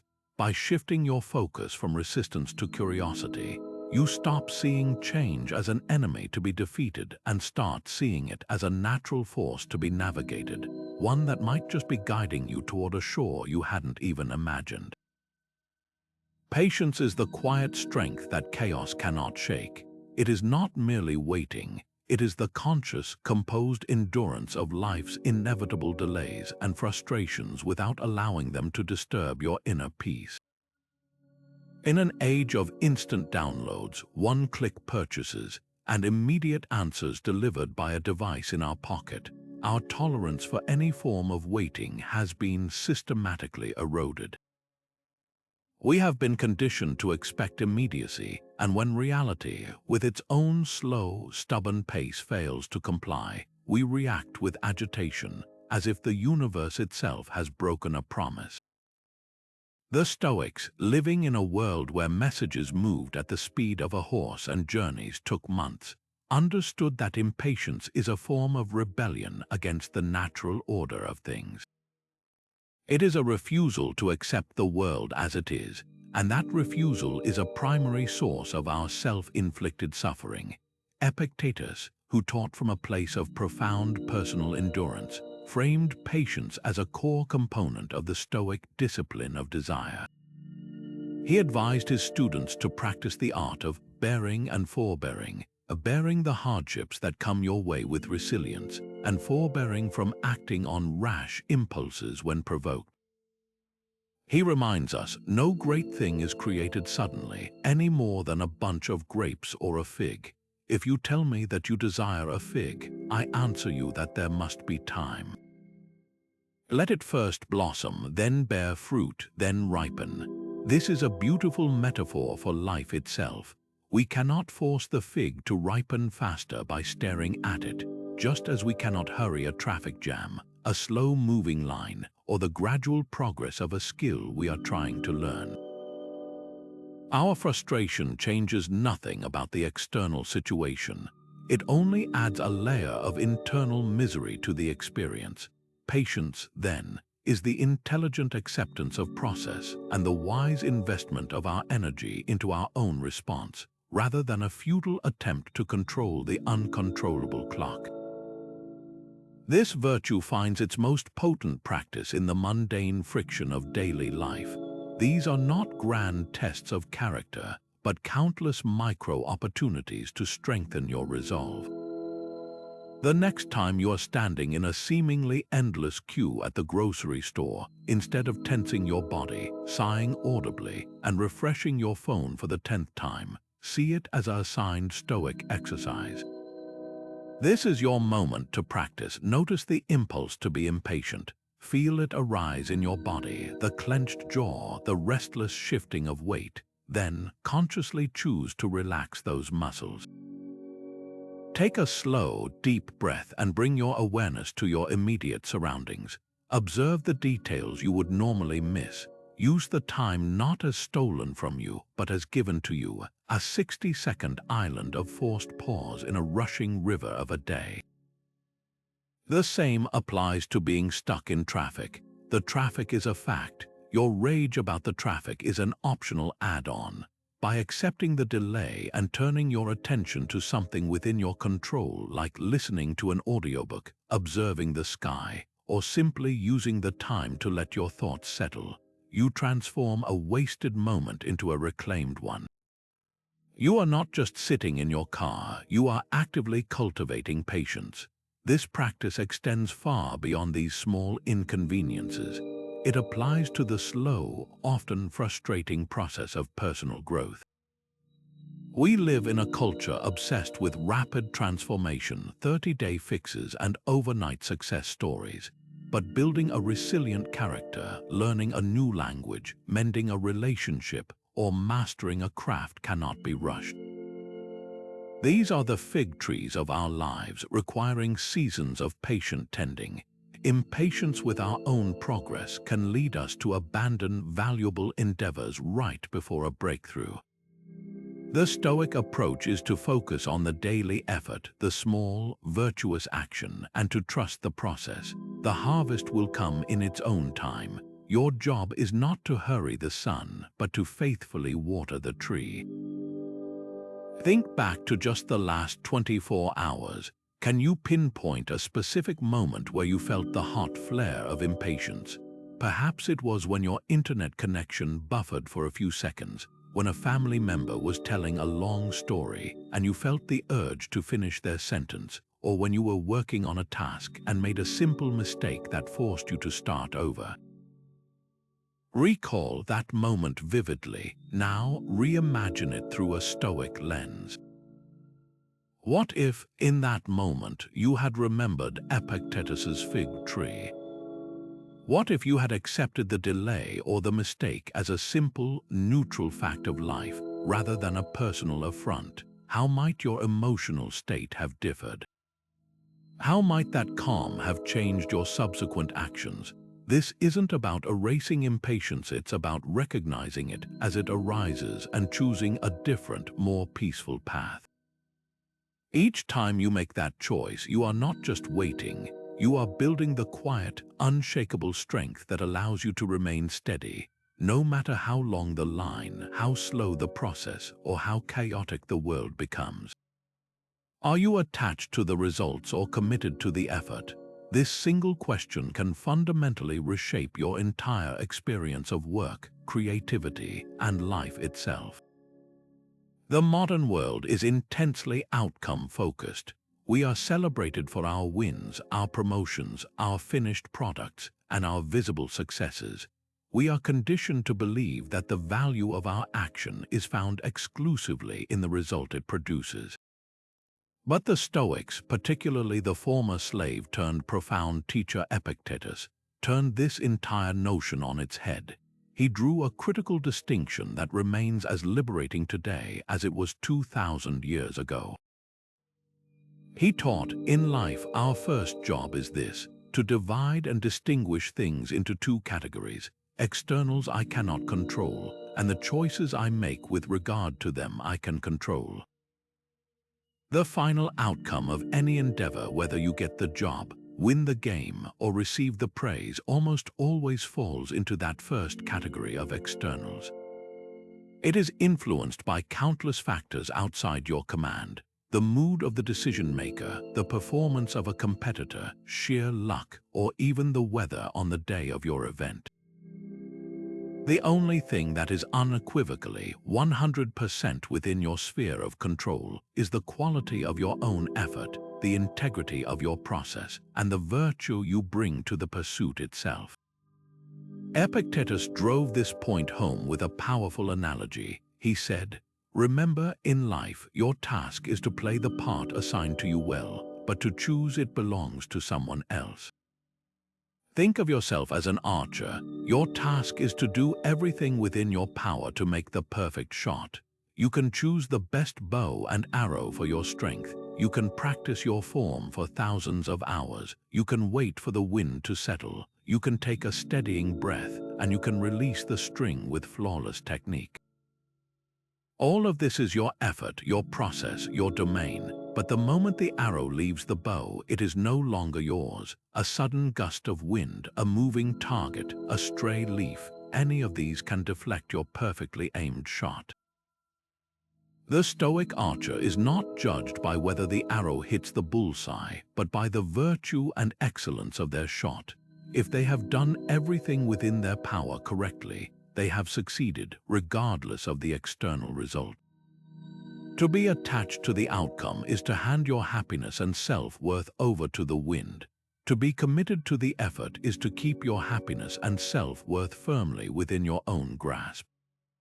We can see this principle play out in every arena of life. Consider an artist pouring their soul into a painting. If their sense of worth is tied to the painting selling for a high price or receiving critical acclaim, they set themselves up for potential misery. The art market is fickle, tastes are subjective, and acclaim is unpredictable, all externals. But if the artist finds their satisfaction in the process itself, in the meticulous choice of colors, the flow of the brushstrokes, the honest expression of an emotion, the sheer joy of creating, then they have already won. The act of creation becomes its own reward, and any external success becomes a welcome bonus, not the definition of their achievement. The same is true in the corporate world. You can prepare exhaustively for a presentation, crafting a clear narrative, anticipating questions, and rehearsing your delivery. These actions are within your control.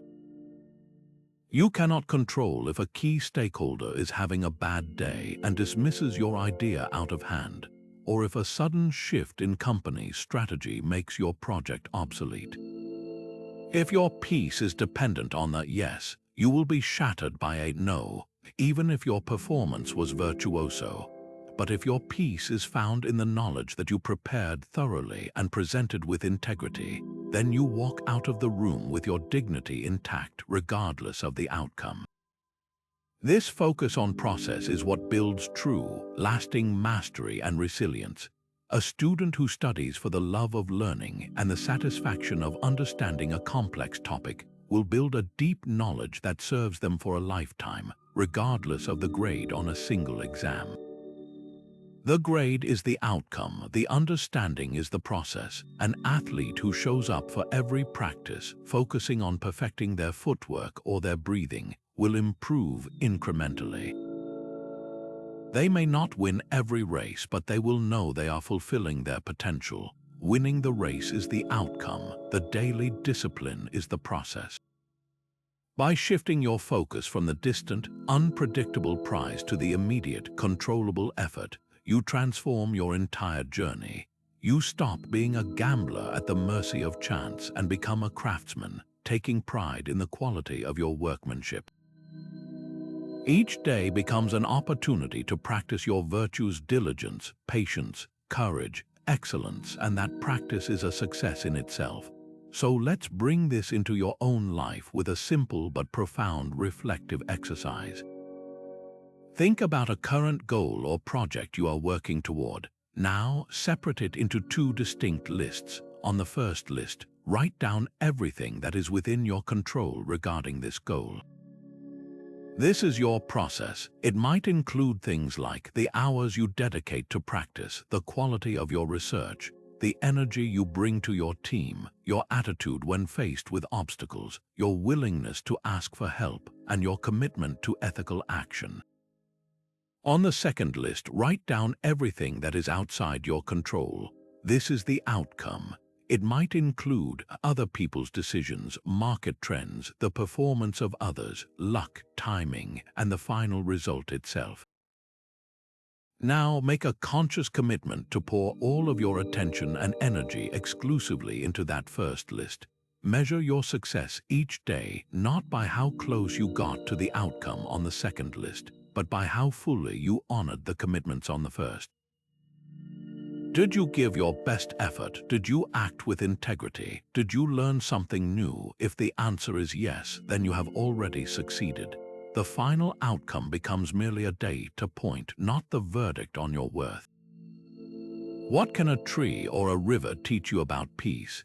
It's a question that might seem almost too simple, yet the Stoics believed that the natural world held the most profound and accessible lessons for a tranquil mind.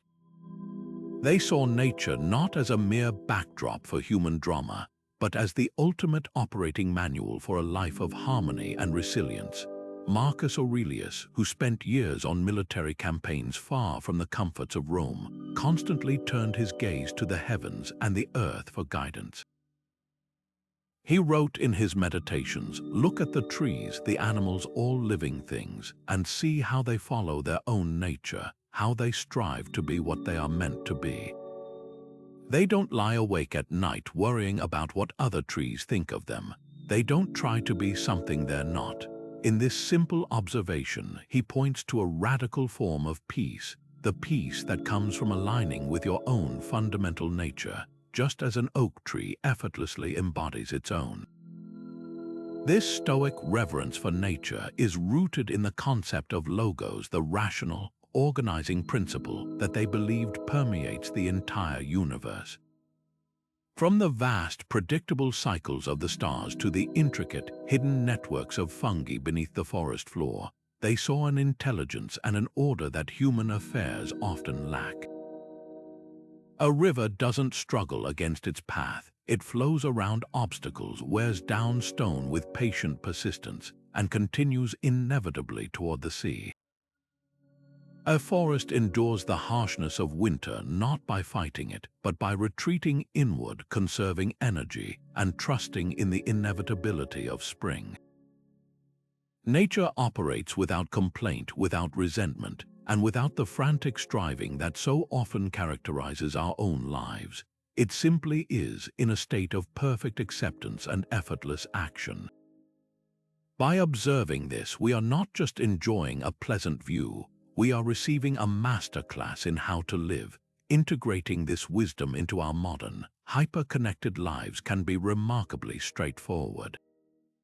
It begins with the simple, yet increasingly rare, act of spending intentional time outdoors without an agenda.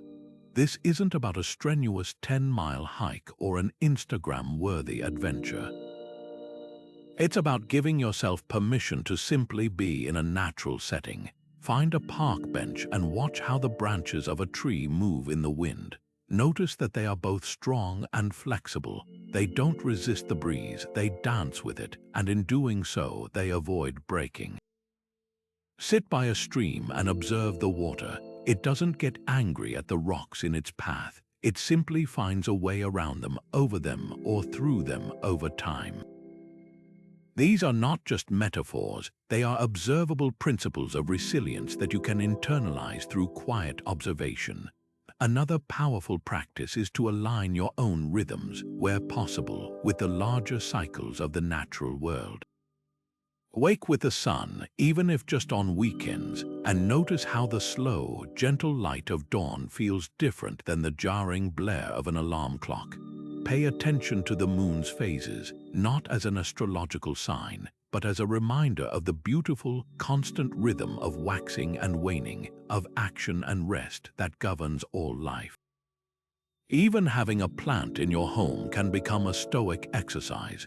Watering it, observing its slow growth, and seeing how it naturally turns toward the light can serve as a daily, quiet reminder of the virtues of patience, consistent care, and the innate desire all living things have to seek out what nourishes them. The goal is to let the calm, persistent reality of the natural world act as a corrective lens for your own perception. When you are caught in a spiral of anxiety about a future event, step outside and look at the sky. Its vastness has a way of shrinking our problems down to their true size. When you feel rushed and impatient, watch how a garden grows. It cannot be hurried. It unfolds in its own time, and that time is always the right time. Nature's timeline is measured in seasons and generations, not in quarterly reports or news cycles. Immersing yourself in that slower, more enduring rhythm is a powerful antidote to the frantic pace of modern life, offering a perspective that is both humbling and deeply reassuring. So here is a simple invitation. Sometime in the next 24 hours, find just 15 minutes to be in a natural space. It could be a backyard, a city park, or even just sitting by an open window where you can feel the air and hear the birds. Leave your phone behind, or at least put it away. Don't try to do anything or achieve anything. Simply be present. Notice 5 specific things: the pattern of bark on a tree, the movement of clouds, the sensation of the ground beneath your feet, the sound of leaves rustling, the quality of the light. As you do, pay close attention not just to what you see, but to what you feel inside. Does your breathing slow down? Do the tight knots of worry in your shoulders begin to loosen? That feeling, that subtle shift toward calm, is not an escape from reality. It is a return to a more fundamental, more enduring reality, one that has been here all along, patiently waiting to teach you how to be still. Holding onto resentment is like drinking poison and expecting the other person to get sick. That vivid metaphor captures the self-destructive nature of the grudges we carry, and it's a truth the Stoics understood with remarkable clarity. They didn't view forgiveness through a lens of moral weakness or emotional sentimentality. They saw it as the ultimate act of rational self-interest.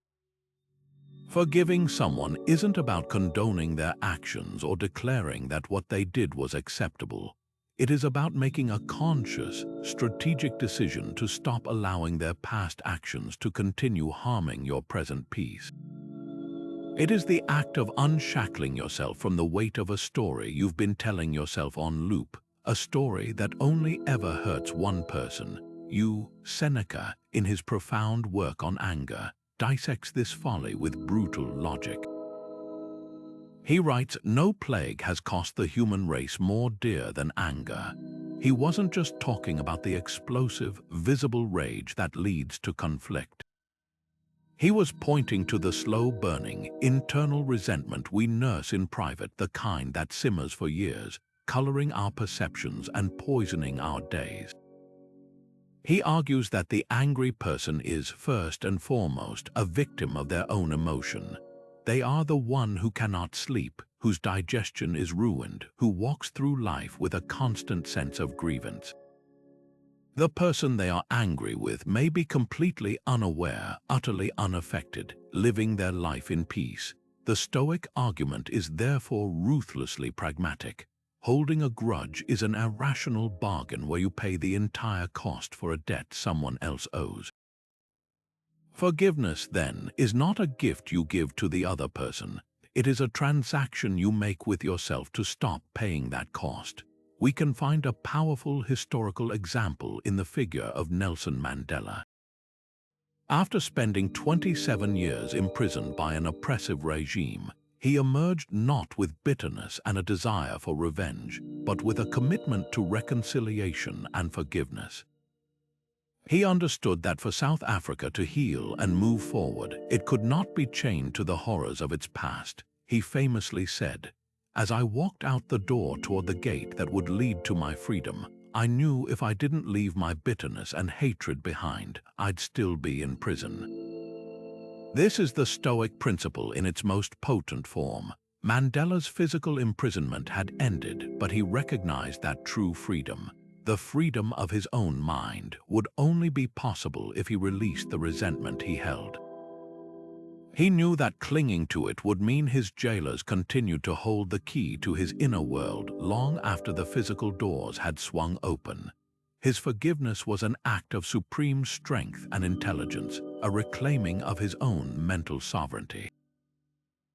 This practice is just as critical when turned inward. So often, the heaviest grudge we carry is the one we hold against ourselves, for a past mistake, a moment of weakness, a failure to meet our own impossibly high standards. We replay the error in our minds, becoming both the accused and the relentless prosecutor in a trial that never ends. Stoic self-forgiveness begins with the application of the same rational lens. Ask yourself, is this self-punishment changing the past? Is it improving my present or making me more capable for the future? The answer is almost always no. It is merely a form of self-sabotage. The virtuous act is to acknowledge the error, learn its lesson with clear-eyed honesty, and then, crucially, allow yourself to move forward, unburdened by the weight of who you used to be.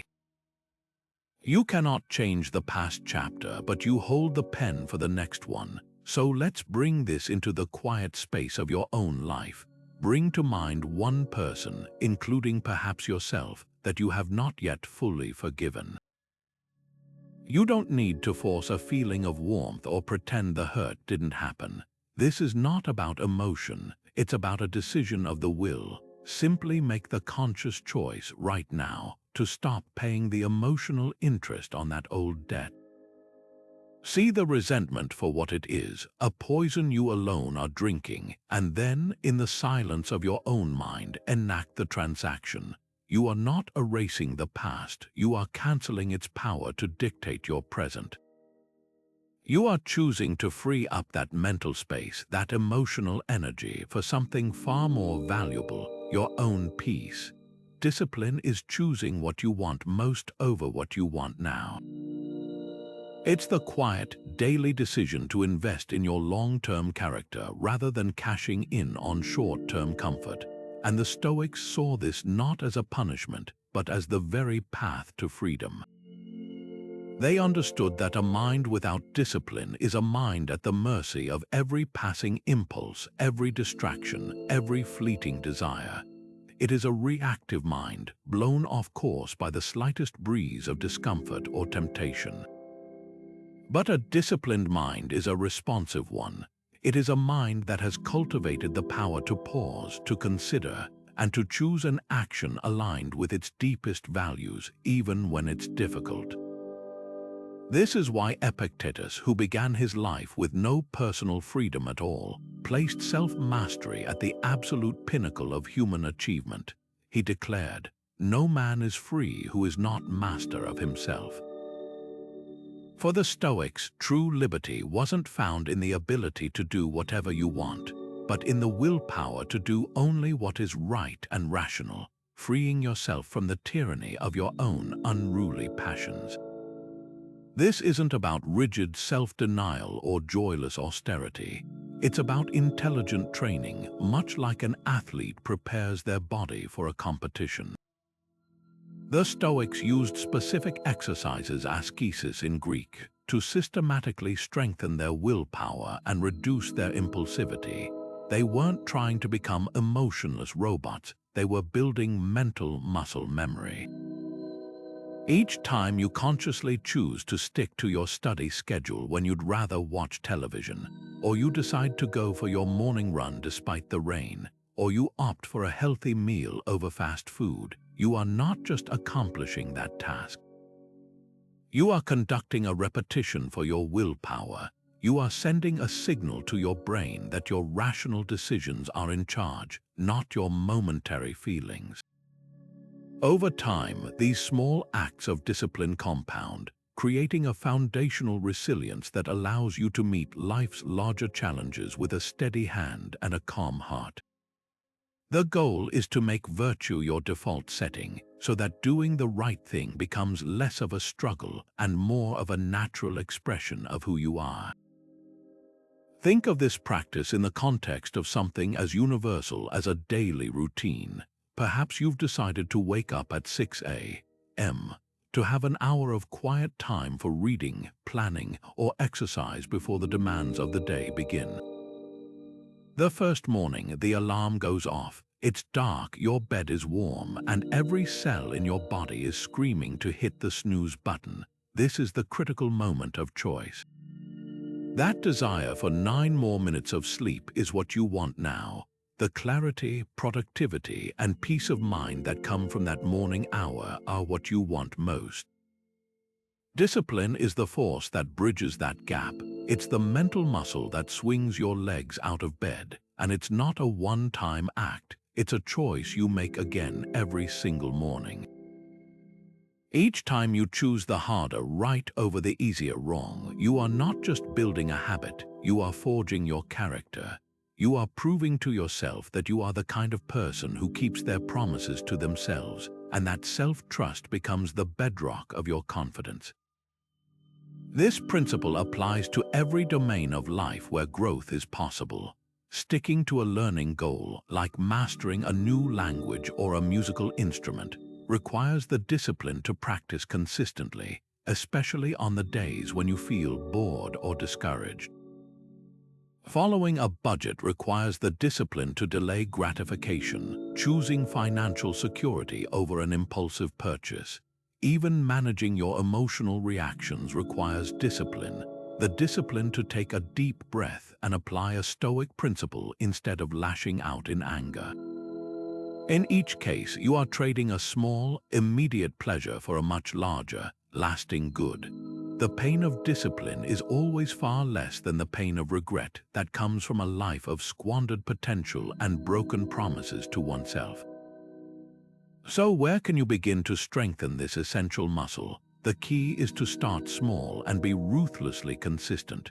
Don't try to overhaul your entire life overnight. That's a recipe for burnout and failure.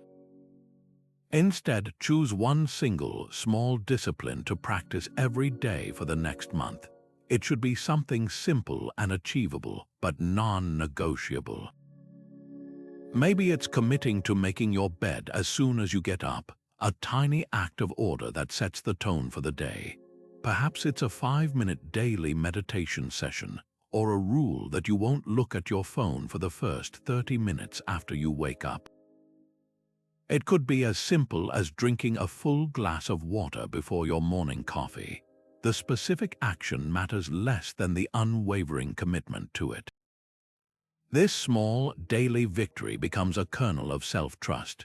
It proves to you that you have the capacity to follow through, and that proof will give you the confidence to tackle larger disciplines down the road. What is the one small, seemingly insignificant promise you can make to yourself today and keep without fail tomorrow to start building the unshakable discipline of a Stoic mind?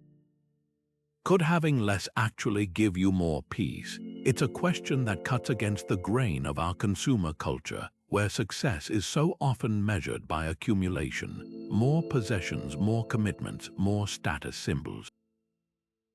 Yet the Stoics 2,000 years ago were already making a powerful case for the opposite. They argued that true wealth isn't about how much you have, but about how little you need to be content.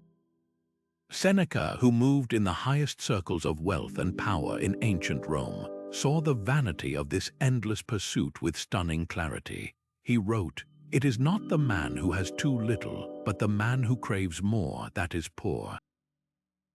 He wasn't just talking about money, he was diagnosing a state of mind, a perpetual sense of lack that no amount of external acquisition can ever satisfy.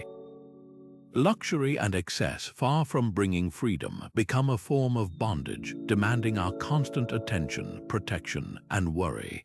The pursuit of more is a race with no finish line, and it keeps our minds in a state of restless chaos, always focused on the next thing we don't yet have. This ancient Stoic call for simplicity is the philosophical bedrock of the modern minimalism movement.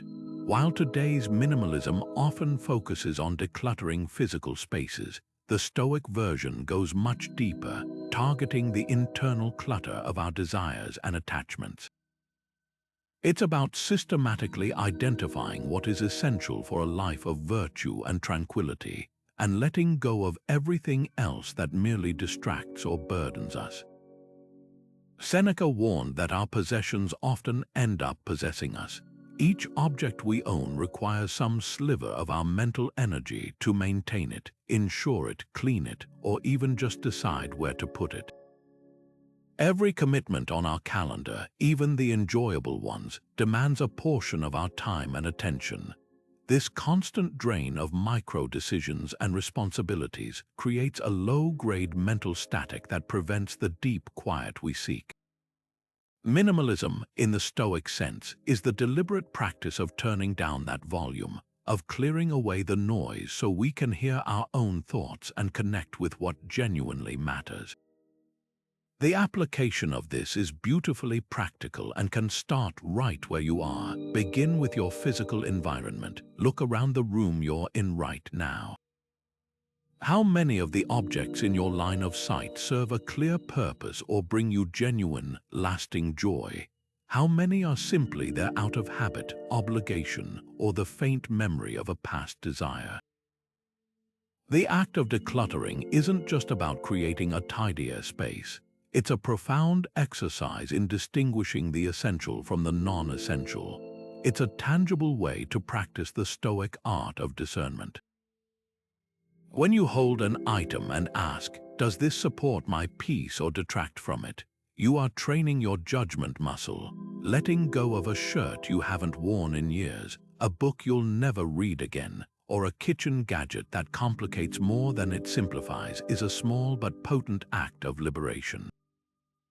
Each item you remove is one less thing for your mind to manage, one less anchor holding you to the past or to a version of yourself that no longer exists. This principle extends far beyond your closet or garage into the very structure of your time. Our calendars can become just as cluttered as our homes, filled with obligations that we accepted out of guilt, a misplaced sense of duty, or a fear of missing out. Every yes to something that is not essential is a no to your peace, your focus, and your ability to engage deeply with what truly aligns with your values. The Stoic practice here is to conduct an audit of your commitments with the same ruthless clarity you might apply to a junk drawer. Does this weekly meeting still serve a purpose? Does this social obligation energize me or drain me? Does this hobby still bring me joy, or am I continuing it out of inertia? Simplifying your schedule isn't about doing less for the sake of it. It's about making intentional space for more of what feeds your soul and serves your purpose. It's about ensuring that your time, your most non-renewable resource, is invested rather than simply spent. So let's bring this philosophy into your immediate reality. Look at your day, your week, or even just the room around you. Identify one single non-essential item you can let go of today. It doesn't have to be a grand gesture. It could be a knick-knack on a shelf that you no longer even see, an app on your phone that you mindlessly open, or a subscription that quietly drains your bank account and your attention. Or shift your focus to your time. Identify one commitment, a recurring task, a social media habit, an optional meeting that you can cancel or decline. The act of removal itself is less important than the intention behind it. As you remove that one thing, pay close attention to the slight sense of space that opens up in its absence. That small pocket of emptiness is not a void. It is the very ground in which clarity and calm can begin to grow. Wisdom without action is like a ship without a sail. It has the potential for movement, but no power to actually go anywhere. This is the critical final step in our journey, transforming Stoic philosophy from an interesting concept you've learned about into a living, breathing practice that shapes your days and quietens your mind. The ancient Stoics were not armchair philosophers. They were men of action who believed that the true test of any idea was in its application. The teacher Musonius Rufus drove this point home when he said, "If you have chosen the life of a philosopher, then be a philosopher, not a student of philosophy." For the student only talks about the work to be done, while the philosopher does the work. The entire purpose of studying these principles is to live them. It's in the small, consistent, daily actions that the rebuilding happens, brick by brick, habit by habit. The thought of integrating all 28 steps we've discussed might feel overwhelming, and that's completely normal. The key is not to attempt a complete overhaul of your personality overnight.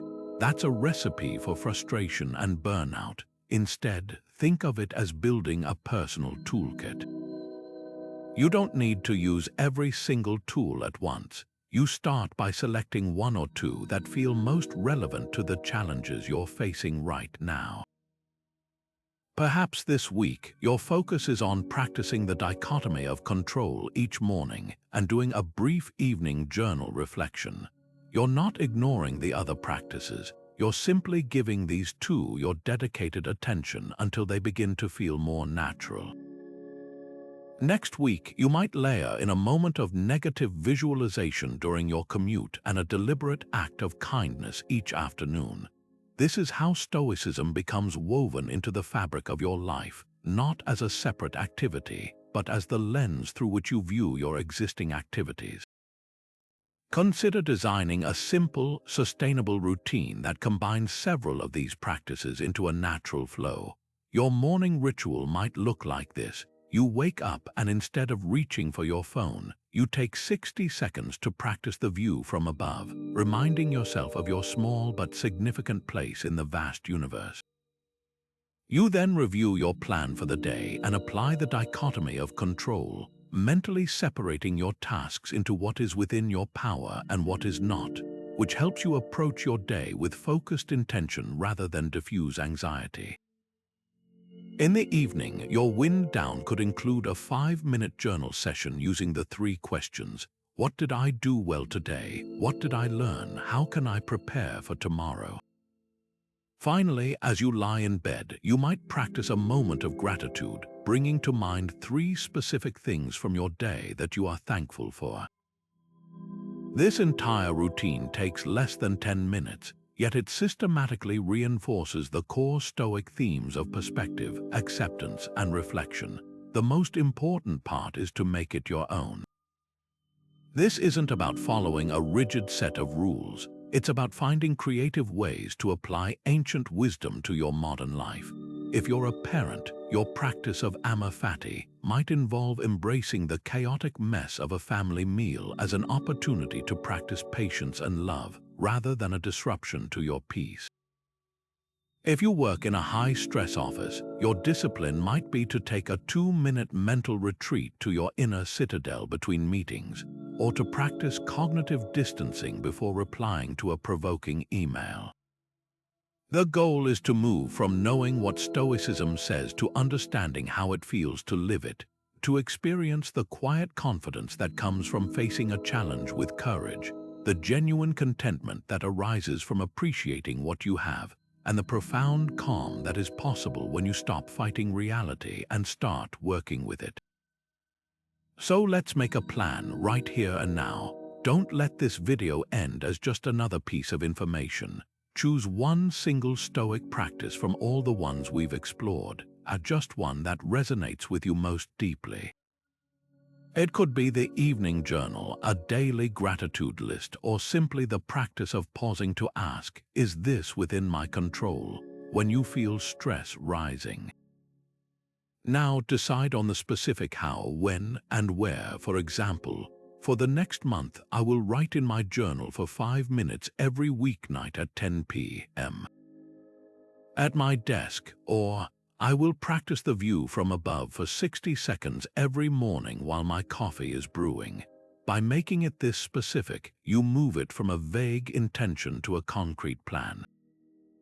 This is how a philosophy becomes a practice, and how a practice begins the quiet, steady work of rebuilding a mind at peace.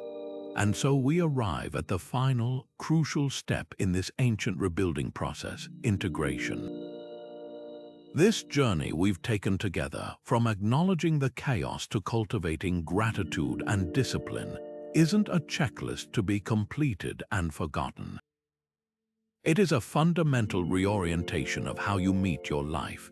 Think of it not as building a wall to keep the world out, but as constructing a quiet, unshakable inner citadel that you can always return to, no matter how fierce the storm rages outside. The core themes we've returned to again and again: radical acceptance of what is, a shift in perspective toward what matters, and the disciplined practice of virtue are not separate tools, but interlocking parts of a single, resilient whole. Acceptance allows you to see reality clearly, perspective helps you understand your place within it, and discipline gives you the strength to act accordingly. This is the Stoic art of living. It is vital to remember that this is a continuous practice, not a one-time fix or a destination you finally reach. There is no point where you will be done and immune to life's turbulence. The mind, like a garden, requires constant tending. Weeds of anxiety, vines of desire, and storms of anger will always try to take root. The practice is the daily weeding, the watering of virtuous habits, and the patient cultivation of good soil. Some days you will feel strong and centered. Other days you will feel like you've forgotten everything you've learned. This is not failure, this is the practice. The goal is not perfection, but progress, a gentle, consistent return to these principles each time you notice you've strayed. The ancient teacher Epictetus, who knew more about hardship than most, offered a simple and profound truth that cuts to the heart of this entire endeavor. He said, "Peace is not achieved by controlling what happens to you, but by managing your response to what happens, and that is something that is always within your power." Your peace was never out there, waiting in a perfect set of circumstances. It has always been right here, a quiet potential within you, waiting to be unlocked through conscious choice and repeated action. This is the ultimate freedom that Stoicism offers, the realization that your tranquility is your own to create and protect, independent of the chaos that may swirl around you. As you move forward from here, please be extraordinarily patient and compassionate with yourself. Do not feel you must implement all of these steps at once. That is a sure path to overwhelm. Instead, start small. Choose just one practice that resonated most deeply with you. Perhaps it is the evening journal, or the daily pause to apply the dichotomy of control, or a single moment of gratitude before you sleep. Focus on that one thing for a week. Then, when it begins to feel more natural, you might layer in another. This is how you rebuild, not with a sledgehammer, but with one carefully placed brick at a time, each one adding to the strength and stability of your inner fortress. Your journey is unique and your experiences are valuable. If you found a particular step helpful, or if you have a question about how to apply one of these concepts in your own life, I warmly invite you to share it in the comments below. This channel is more than just a source of information. It is a community of people dedicated to building a life of greater purpose and peace. Your insights could be the very thing that helps someone else on their path. And if you want to continue this journey with us, consider subscribing and turning on notifications so you don't miss our next exploration of Stoic wisdom for modern life. Thank you for investing this time in your own peace. The work is continuous, but the reward, a mind quiet enough to hear its own wisdom, is worth every